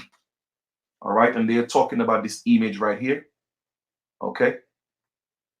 All right, and you can see they also have the long braids and stuff like that as well. Okay. Here we go. James H. Anderson, author, Riddles of Prehistoric Times, 1911, page 57 and 58. The Iberians in ancient times inhabited the western and southern part of Europe. The northern part of Africa, in fact, all parts reached from the Mediterranean Sea. The Basque in Spain and France, the little dark Welshmen, the Scottish and black Celts, to the west of the Shannon River in Ireland, as well as the same kind of men in Brittany and Aquitaine in France, the Gunchis of Canary Islands and the Berbers in Africa are all probably remnants of the race. So like I told you, they are one people. Remember when I told y'all a lot of pretty much Africa was once called Canary Islands? Okay. Alrighty then. Alrighty then. Now check this out. A map of 450 BC, like I told y'all before, when I showed it to y'all before. What y'all see here, okay? Europe, Libya, and Asia. At that point, that was the world. They didn't know about us in 450 BC, not to the extent when they had to put us on the world map. So when you hear them talking about the original man is the Asiatic man, no. The original man is the Asiatic man in your world because you didn't know about us. Okay, as you could see in 450 BC, which I've showed y'all before, that it was literally Asia, Europe, Africa didn't even exist, and Libya. So when y'all start talking about y'all from Africa, know what you're talking about. You feel me? So where's Africa at on the map in 450 BC? And I also have that map because I went to the Library of Congress and did my research, and that's an authentic map, Herodotus map. And I have it from another individual. Okay? So Africa is actually in Europe, not Europe in Africa. Okay? Then.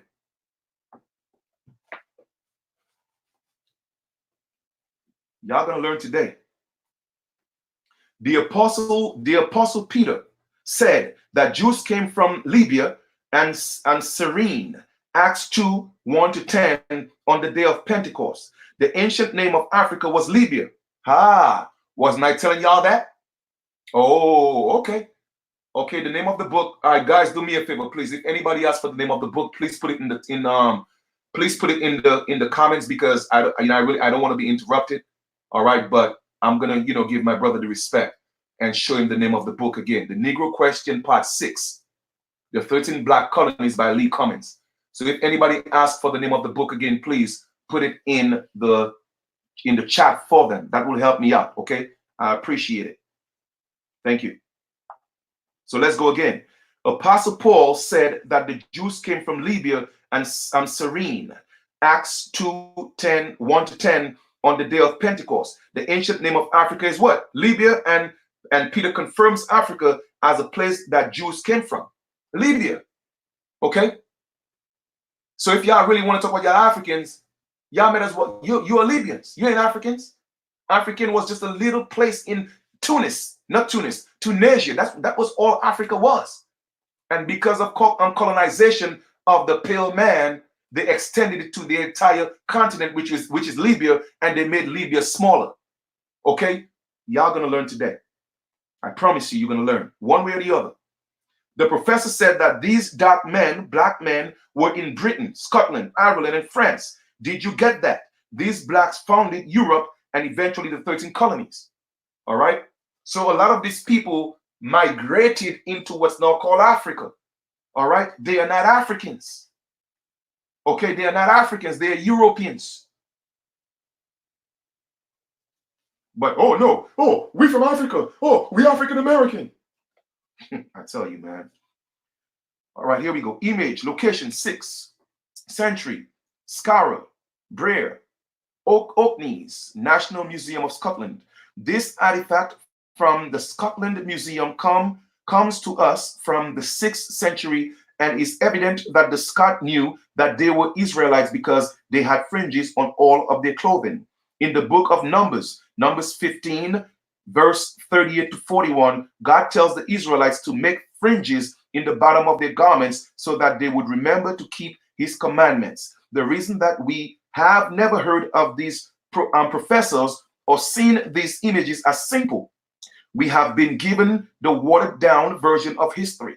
The real history of the world has been hidden in royal libraries, national museums, or private collections.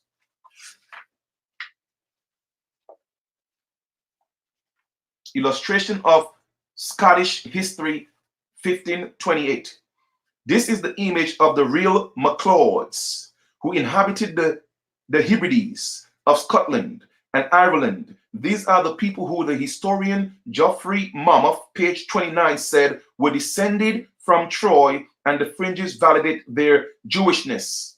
It appears that the testimony of the black scholar Geoffrey Monmouth can be taken seriously. If you look closely, the Pope, whose hand is black, is walking in front of Alexander MacLeod, and he wore fringe, and he has fringes on the bottom of his garments. To stumble up onto an image that shows the MacLeods as being black Highlanders is one thing, but to see a black Pope with fringes in his garments is staggering. Like I told y'all before, who do y'all think set up the Vatican? Y'all gonna learn today. You think it was the pale man? All right then. Y'all think the original Pope was a pale man, huh? Isles of Lewis MacLeod, Outer Hebrides, Rodel Church, Scotland. This image of the black angel with incense dates to the year 1528 AD, which falls on the timeline for the ruler of ship of King James V and the birth of King James VI of Scotland. The black Scots painted their angels, their god, to look just like them. The only people on this planet who will worship a god that doesn't look like them, like himself, is the so-called Negro. All of the King James images had the word Jacobus, interpreted Israel, on the images. In Genesis 39, 9 and 10, God told Jacob, your name shall not be called Jacob, but your name shall be called Israel. It was understood that Israel would wear fringes on the bottom of their garments to remember to keep the commandments of God of Israel. So what does this mean? It means that the ancient Scots are who they declared themselves to be, Jacobus or Israelites. In fact, the name Hebrides derives from the name Heberites or Heberites, who was one of the sons of Asher. You can find this written in the book of Numbers. Numbers 26, 44, and 45. The Hebrides belong to the ancient Scotland, Britain, and Ireland. It appears that Asher was mingled with Judah in the Highlands. This is stunning development. Now I understand why King James called himself Jacobus. It makes sense. Now, that we have established that Britain was inhabited by two different people, black and white Britons, it is time to move on to the title of the book, The 13 Colonies. The next chapter deals with the original charter that Jacobite king gave to the princes and noblemen that founded the British colonies. It was necessary to use the first 3 chapters of my research on the 13 black colonies to erase any doubt in your mind of the blackness of the ancient Scots. Since the fall of Jerusalem in 70 AD, the link to the seed of David had all but disappeared. The writings of Geoffrey Monmouth link Brutus of Troy backwards in time to Judah and forward in time to King James VI of Scotland. This is the missing link that reconnects the royal house of David to King James Stewart of Scotland. I have found the royal house of Judah through Zara or the Stuart kings, and I shall show it to you in future chapters. It is time to examine the original charters given by King James VI of Scotland, King Charles I of Scotland, King Charles II of Scotland, and King George II of England. Some of these original charters will show the black Scottish Highlander kings as black men. That's right. We will also read the written eyewitness account of Benjamin Franklin, Thomas Jefferson, and other leading European scholars concerning the founding of Europe and the 13 colonies. Come and see. All right. Here we go. The original colonies. All right. So we have the original colonies right here. Let's see if we can make these out. We have Virginia, Massachusetts. All right. Come on. Focus, focus. Get back in focus. Come on. Get back in focus here. All right. Massachusetts, New Hampshire. Come on, man. I'm trying to see if I can get this in focus right here. I'm trying to read up here. All right. Let's see if we get this. All right. New Hampshire, New York.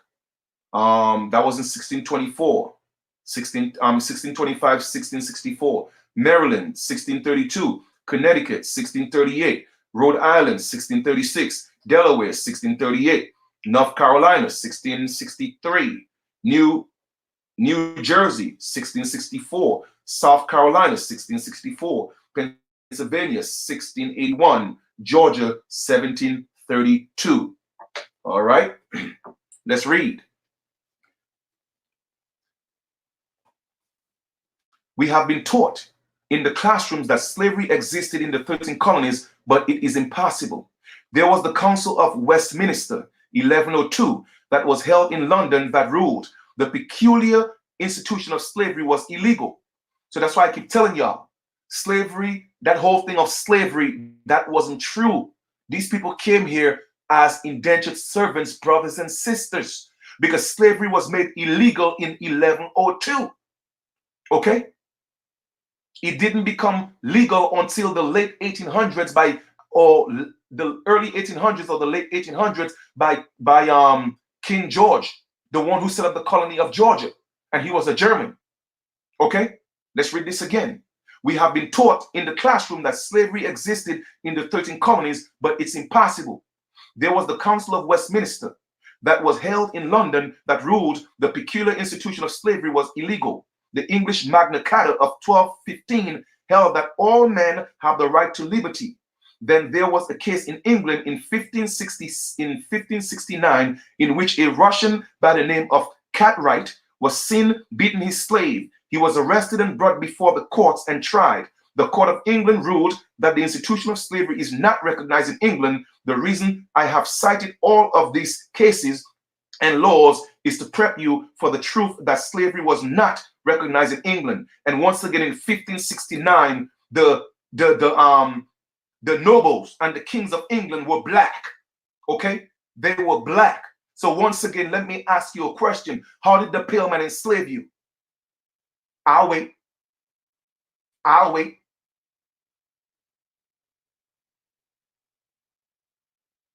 Because I know on this part right here, I'm going to hear crickets. How did the pale man enslave you? The pale man didn't take over the game until in the late 1800s, son. Okay? Or the early 1800s. All now, so I'm talking, no, the mid 1700s, pardon me, the mid 1700s, okay? But all in the 1500s, we are talking about black nobles of Britain, Scotland, Ireland, okay? They were the ones who were here fighting our people, okay? All right, then. The reason I have cited all these cases and laws is to prep you for the truth that slavery was not recognized in England. The black Scottish kings wrote in each charter that the laws of the colonies must be consistent with those in England. This is the reason why there was no slavery in the original 13 colonies. The first king to break the Magna Carta was King George II in 1752. All right, then. Tell me I don't know what I'm talking about. He was not a Scot. He was a black German. Benjamin Franklin said that the Germans were swampy in 1751, which was 19 years after the founding of Georgia. So the German, King George II, founded Georgia, and he made slavery legal in 1752. But all the time before that, slavery was illegal in England and all the colonies. They had indentured servants, which is of course synonymous with slavery, but they came on contracts. Okay? They came on contracts, just so y'all know. Let's read. Image Location Smithsonian Institute. This is an official map of New England, which later was named Jamestown, and the man in the upper left-hand corner is John Smith. You will do good to note that Captain John Smith was a black Scot, and I shall make that plain to you by blowing up the image on the next page. So when they tell you John Smith was a pale man, John Smith wasn't a pale man, family. John Smith was a black Scot. Okay, he was a black Scot because at that time the pale people didn't have power. It doesn't mean they wasn't caves. They just wasn't part of the deal. And I'll tell you exactly when they came in the picture. Y'all gonna learn today. In some of the charter states, I will deal only with the images. In others, I will deal with the non-slavery language of the charters. I thought it prudent to forewarn you concerning this perceived subject transitioning rather. We have been saturated with the white image of John Smith, one of the founders of the Jamestown, but he was not white. It is impossible from the testimony of Boyd Dawkins and the only life portrait of Captain John Smith that he would be white. According to Professor Dawkins, the blacks were pushed into the Highlands of Scotland. The surname last name Smith belonged to the Chatham clan, which was made up of confederation of 26 clans. Chatham clan from Highlands of Scotland.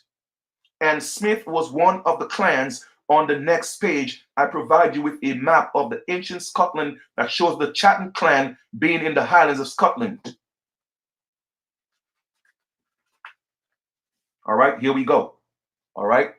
So this is what they are talking about. Let me see if we could, I'm trying to see if we could, see if we could focus on that. But, all right, let me see if I could get my, see if I can make it a little more visible. Give me a second here. All right. Let's see if we can make it a little more visible. I'm not sure if you guys can see that more, but I don't know. But, you have all the different, you have Chatham right here where the arrow is at, right here. So that's what he's talking about. Okay. Ancient map of Scotland, the Chatham Smith clan. All right. Meaning that the clan that John Smith came from, because he was a Highlander. Okay. So it's impossible for him to be white. All right. The Chatham clan was located in the Highlands of Scotland. This is the exact location that Professor Boyd Dawkins, page 3, said that the blacks inhabited. All right. Here we go. That's from the Smithsonian Institute.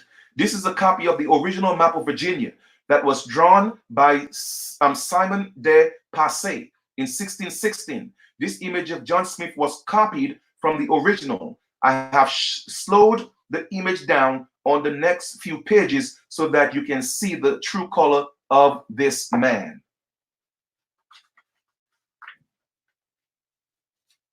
All right, here we go. This engraving of Captain John Smith is currently being housed at the Smithsonian Institute. This is the only known portrait of John Smith, and you can't help but notice that the man is brown skinned. This will come as no surprise to you once you realize that he was a Highlander and he was a black Scot. I have slowed the image down even further on the next page. Okay, so now this is the original version here with the curly hair, right? With the nappy hair, and then they're showing the fake version of John Smith that's being showed all around. Okay, the Highlanders are generally diminutive, with brown complexions and almost always with black curled hair and dark eyes.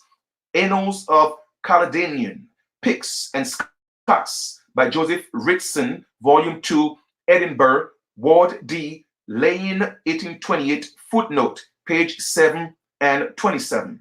The painting of John Smith matches the eyewitness accounts of Joseph Ritson. Professor Boyd Dawkins, page 3.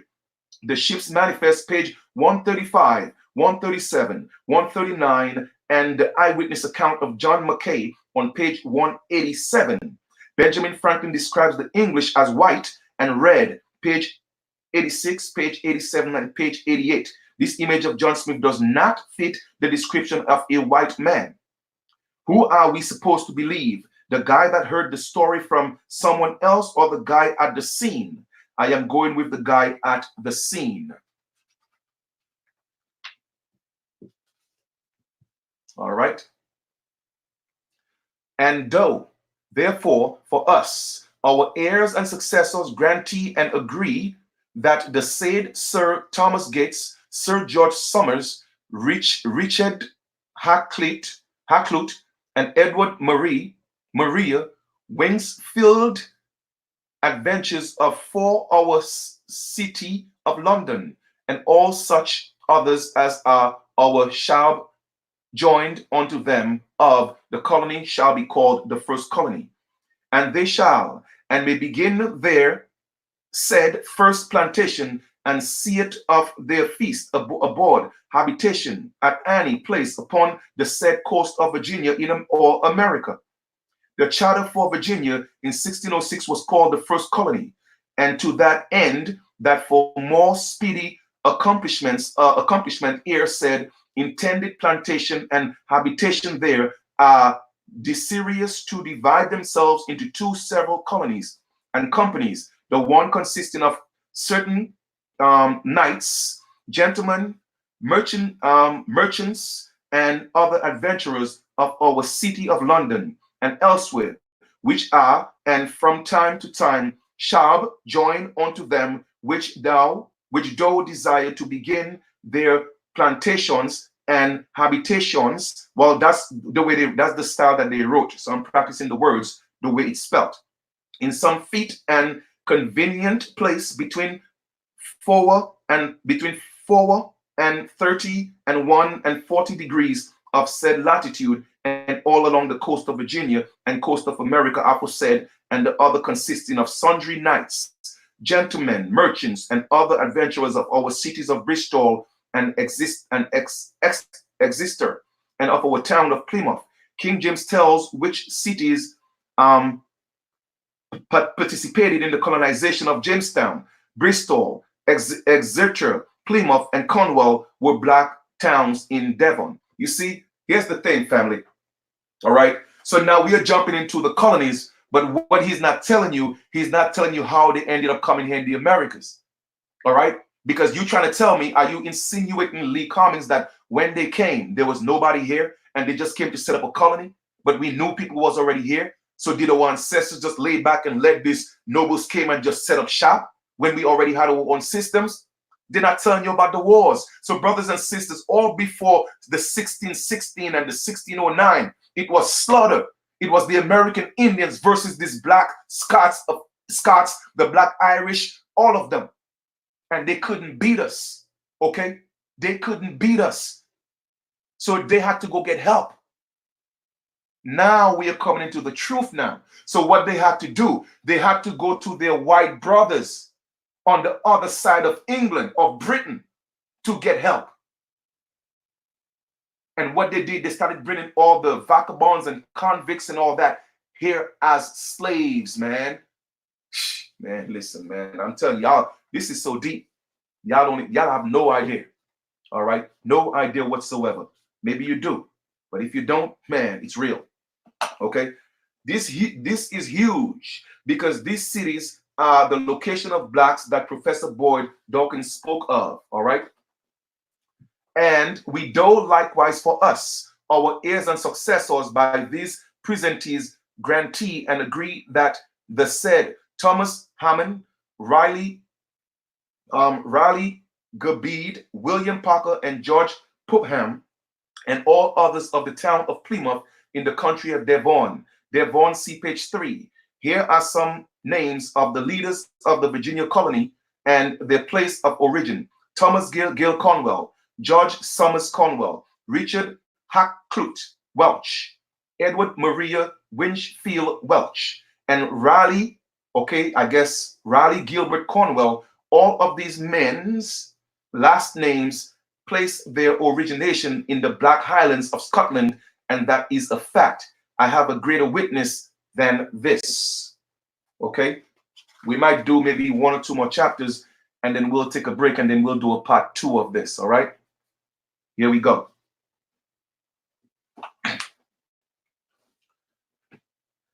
Tristram Coffin, founder of Nantucket.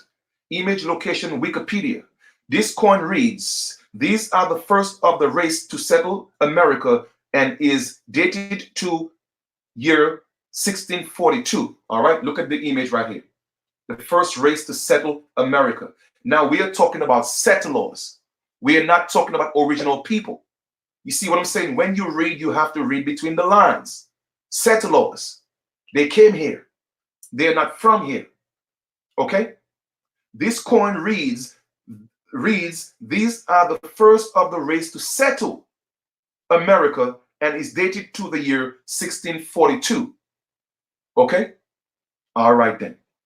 This black man purchased Nantucket, small country in Massachusetts, all right, from Thomas Mayhew.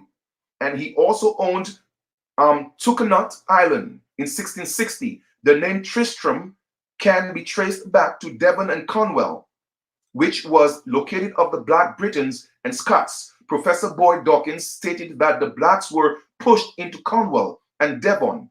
Tristram Coffin name can be traced to Cornwall and Devon. This is what I call a perfect match. Okay, this is his face right here. All right.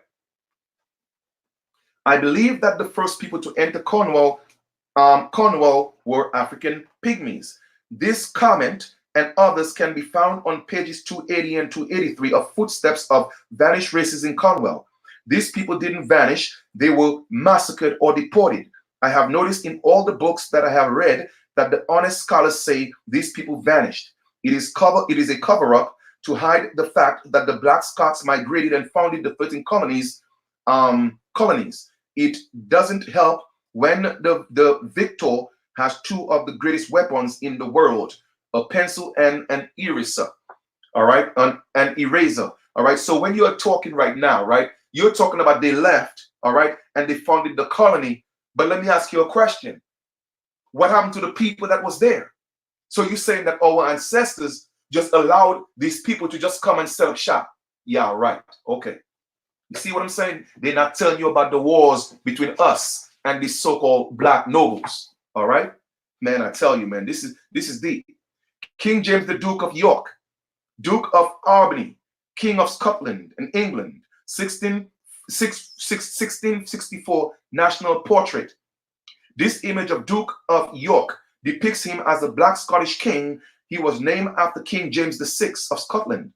The Duke of York was granted this land by his brother King Charles. New York, the land between Connecticut and Delaware, Long Island, Martha's Vineyard, Nantucket, and half of Maine. It was granted.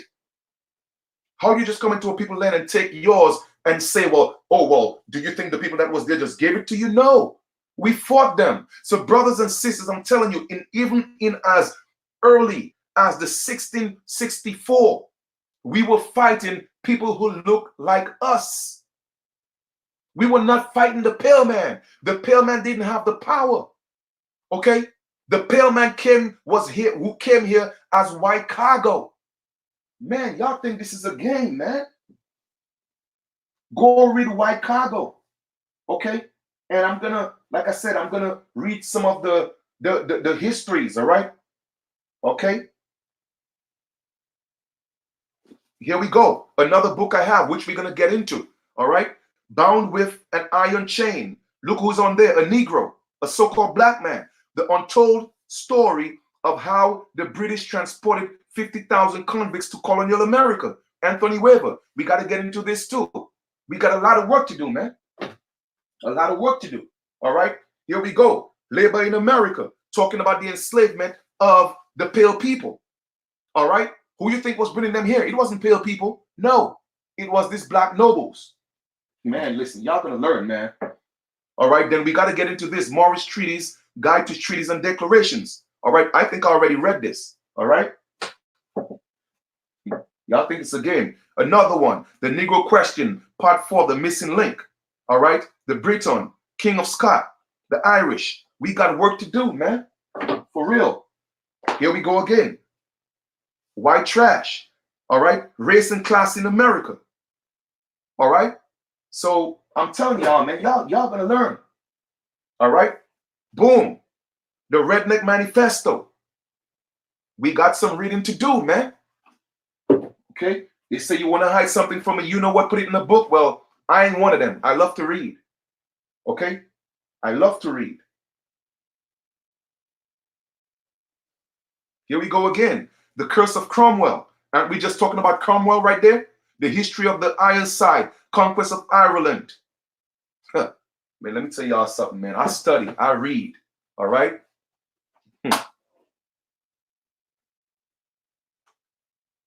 Exactly. There we go. You're absolutely right, Chuck. Absolutely right.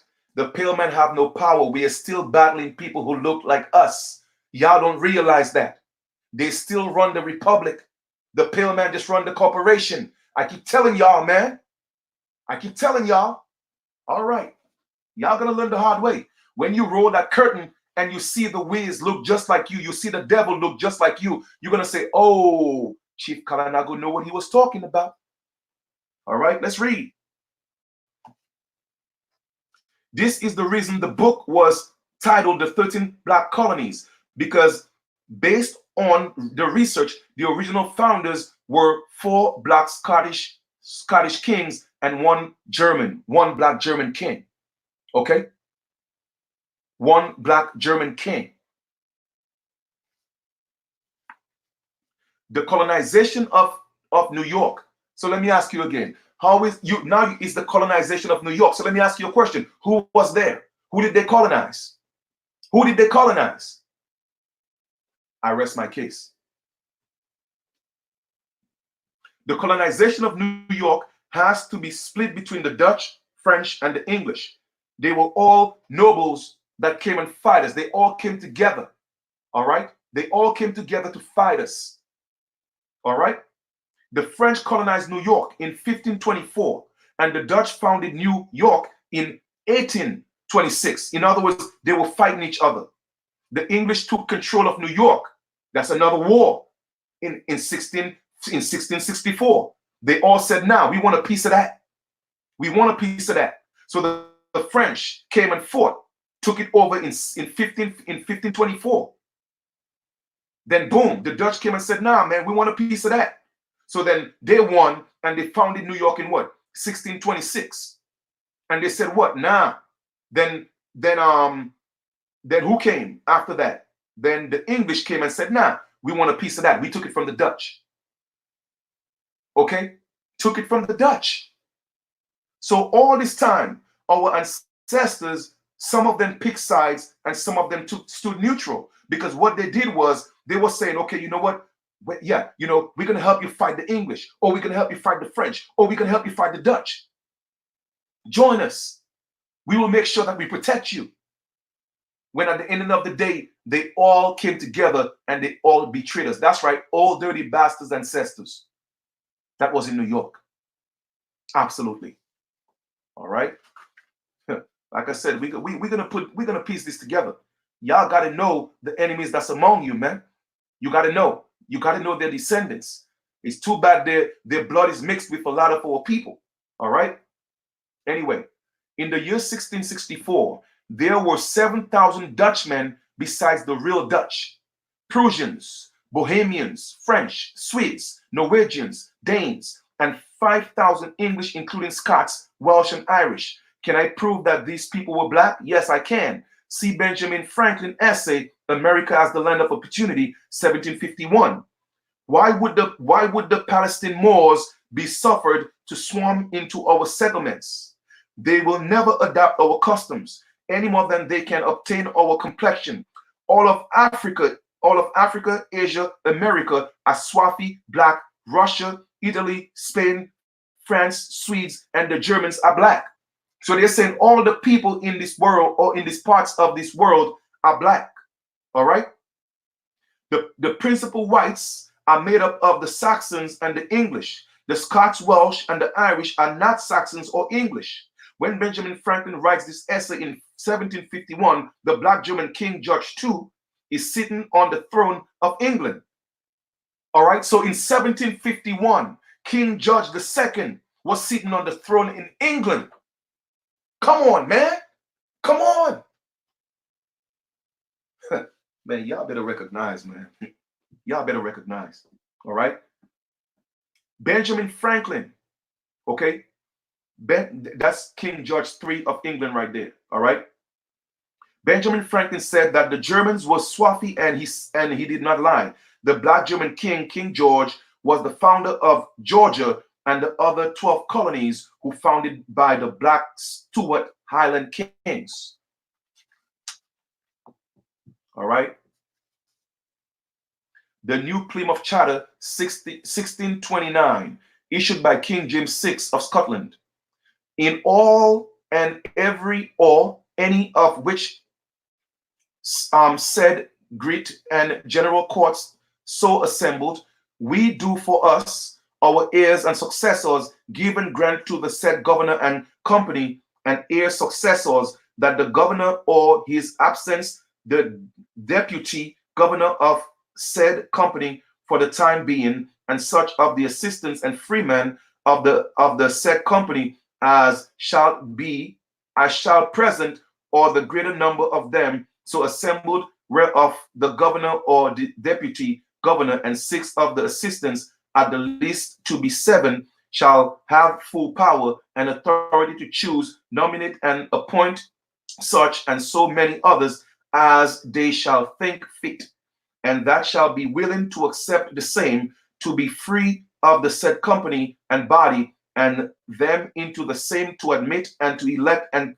constitute such officers as they shall think, feel, and request or requisite for the ordering, managing, and dispatching of affairs of the aid or aside governor and company and their successors, and to make laws and ordinances for the good and welfare of the aside company and for the government and ordering of the aside lands and plantations. Aren't we still dealing with their laws and ordinances? Huh? Aren't we still dealing with their laws and ordinances? Isn't the United States still a corporation? Isn't the United States of America a corporation, even if it's the Republic? Y'all gonna learn today. And the people inhabiting to inhabit it the same, as them from time to time shall thought meet, so as long as laws and ordinances be not contrary or repugnant to the laws and statutes of this our realm of England. Did you see that? The charter said that the governors could not make laws that were contrary to the English realm, and at this time, ladies and gentlemen, slavery was considered an abomination not only to the kingdom of England, but to most of the European arena at that time. By the time you are through reading this book, you will see that the English slave trade has to be divided between Stuart kings and the handover kings. The black Stuart kings did not involve themselves in the slave trade. It was the black German kings, the Georges. I keep asking myself why. If the black Scots founded the 13 colonies, why should the Scots kings enslave their own people? The answer was simple. King George was a black German. He was not a Scot. He had no problem enslaving the black Scots. Since they were not his people, there is no mention of slavery in this charter. 1630. I'm going to conclude here, and then we're going to proceed and do part 2 another time. Okay, so let me just stop sharing this screen here. Stop share. Okay, and all right, what am I doing? I said stop share, cancel. So we're gonna, yeah, we stop sharing. All right, beautiful, and we're gonna come back. Where we at? Give me a second here, guys. Okay, all right, cool. So what I'm gonna do is, let me just turn off the camera real quick. So, all right, stop cam. All right, so I could move this around, all right, and get back here, so we could just give me a second here. Okay. Give me a second, guys. Let me just readjust my camera. All right. Okay, cool. Here we go.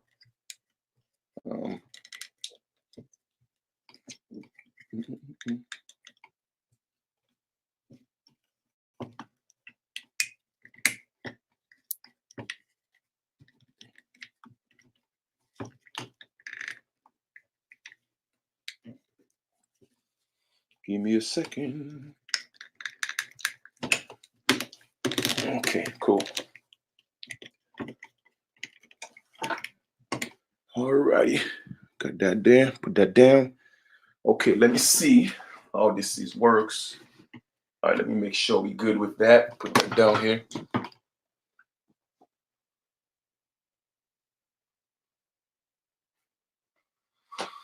Okay. All right, so go back and share the camera. Okay, so here we go. Let me just bring that down a little bit here. Ooh, that right here. Okay, bring that back up. All right, man, that was a lot of reading, man. But we're gonna continue that, and we're gonna do part 2 maybe sometime tomorrow to finish up and see how far we could go. But I just wanted to come share that information with y'all once again. For those of you who feel like you need to support and you appreciate what I'm doing, you appreciate the information, I don't think I have to charge y'all for this, because I just like to give information. So I'm going to leave it up to you to do the honorable thing and support, you know what I'm saying, support, you know, what I do, you feel me? But at the ending of not the ending of the day, in the continuation, I want to show you exactly what transpired in our land. As you could see, you know, yes, I appreciate what he did, but he missed the entire part. All of a sudden, they just came, and all of a sudden they're here, and the colonization of New York. Nah, brother Lee Cummings, we got to talk about the wars, how our ancestors fought and was killing them because they came here, all right? But they all had to join together when they couldn't beat us. You feel me? They all had to join together. You feel me? They all had to join together. So now you see what's going on. So the deal is still made. So the thing was this, right? Because we were fighting, and we were fighting, I mean, I'm talking about we fought, all right? They couldn't, even when they started bringing the slaves, all right? The pale slaves. And yes, they did bring some of their people on what they call the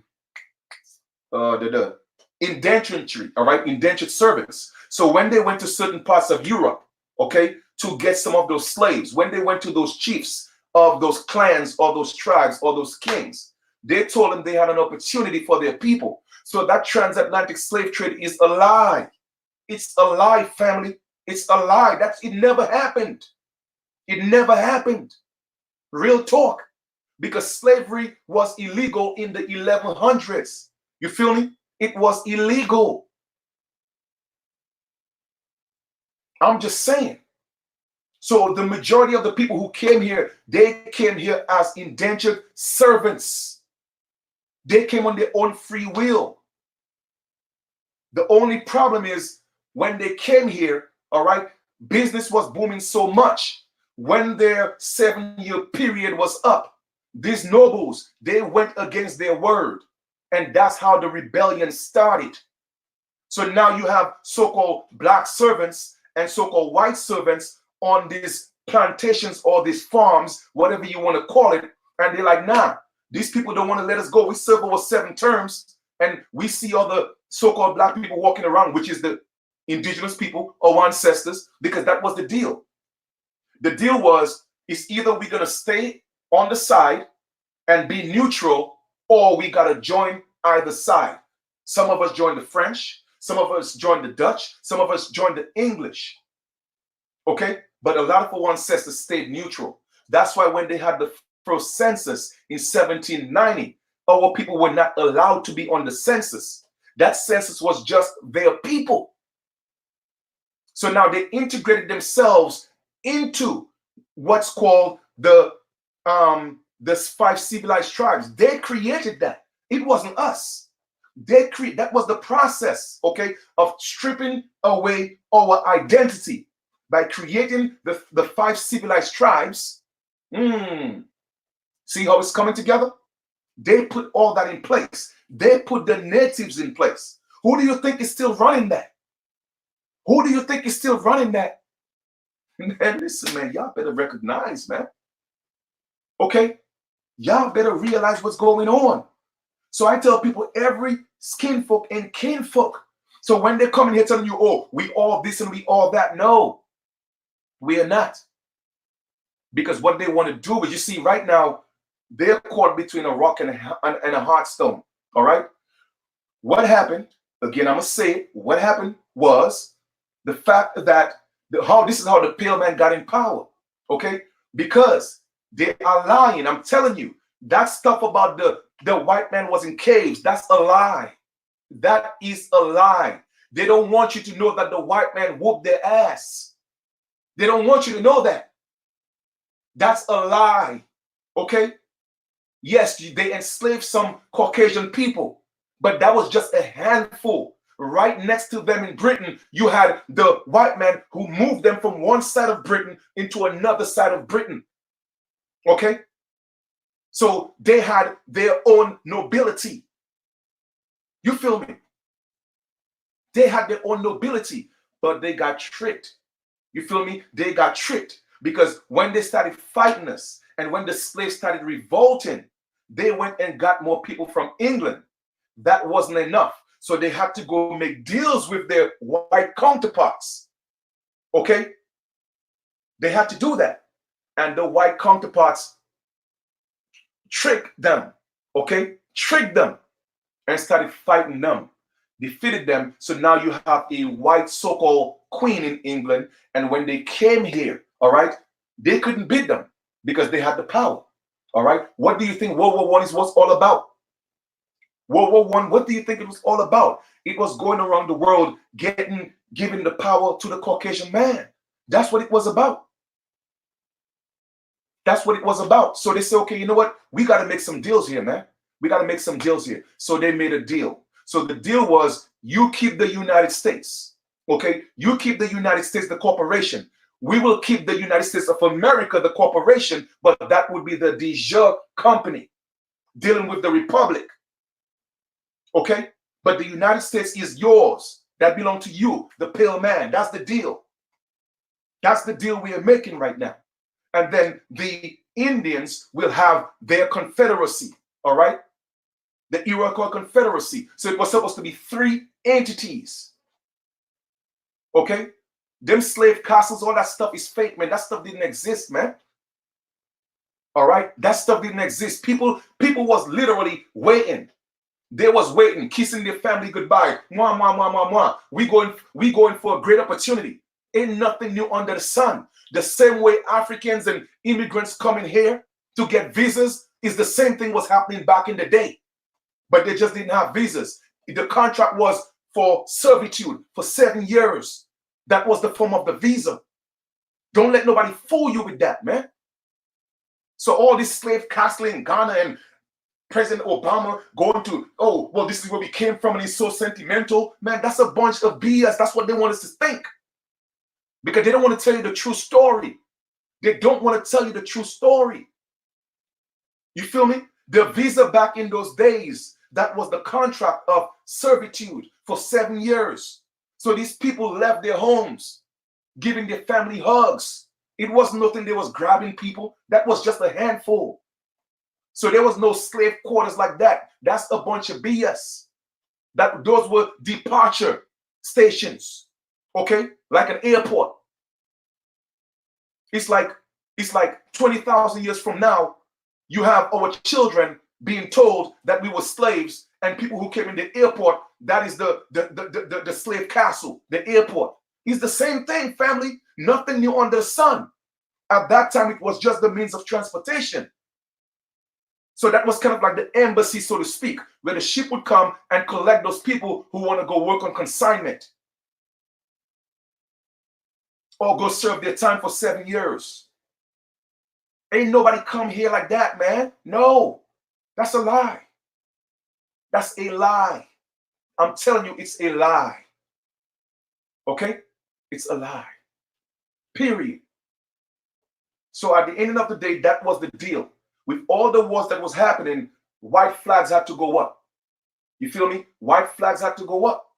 And they say, okay, you know what? We're going to divvy up, blah, blah, blah, blah, blah, blah, blah, blah, blah. And all that's what it was. But like I said, the pale man happened to outsmart everybody. Okay? They happened to outsmart everybody. So now they are at the head of the table. Okay? But literally, the Republic, which is those same black nobles, all right? You have the black caucus, all of them, they know the deal. They know what's going on, okay? They waiting to see what's going on. So now here we go. Let's see if we could get all these so-called black people to tell them that they are all Moors. So now we could all come together and fight the pale man because they in their feelings. So y'all falling for the trick. You feel me? Think about what I'm saying. How can the Moorish Science Temple be a nationality? Moorish America is not a nationality. Okay, because it's actually, the Science Temple is under the United States. So how can that be nationality? It is a 501c3. So how can you go to a 501c3 and claim a nationality and that's under the United States? Come on, man. They are the same people, but they just didn't call themselves Moors. Okay? It was Scots, Irish, British, and Portuguese. Yes, some of them called themselves Moors, but every so-called black person that came from the other side didn't call themselves Moors. And that is just facts. It is what it is. All right? So, with that being said, we have to know who we are. Stop playing these games. Stop playing these games with these people. Okay? Stop playing these games. Don't fall for the trick. Okay? Anytime you take yourself away from who you truly are, you make yourself an immigrant. Period. Okay? You make yourself an immigrant in your own home. They were the ones who called us Indians. It wasn't the pale man. Okay? It wasn't the pale man. The pale man didn't come in power until later because they were enslaved, and the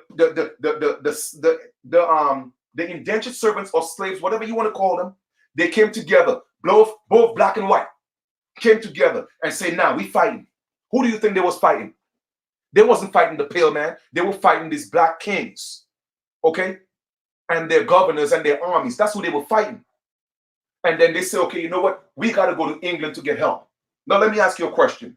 If you are under England or you're enslaved by England and you are fighting England, why would you go to England and get help? No, it's because they were on the same team. They were on the same team. But even there in England, the white counterparts they had beef. That's why I showed y'all the video before. Because now I want you to see how it's making sense. Okay? Now you see how it's all coming together. So when they went to get help from their white counterparts, the white counterparts said what? Well, what is in this for me? And they told their white counterparts, you will get a seat at the table after all the smoke clears.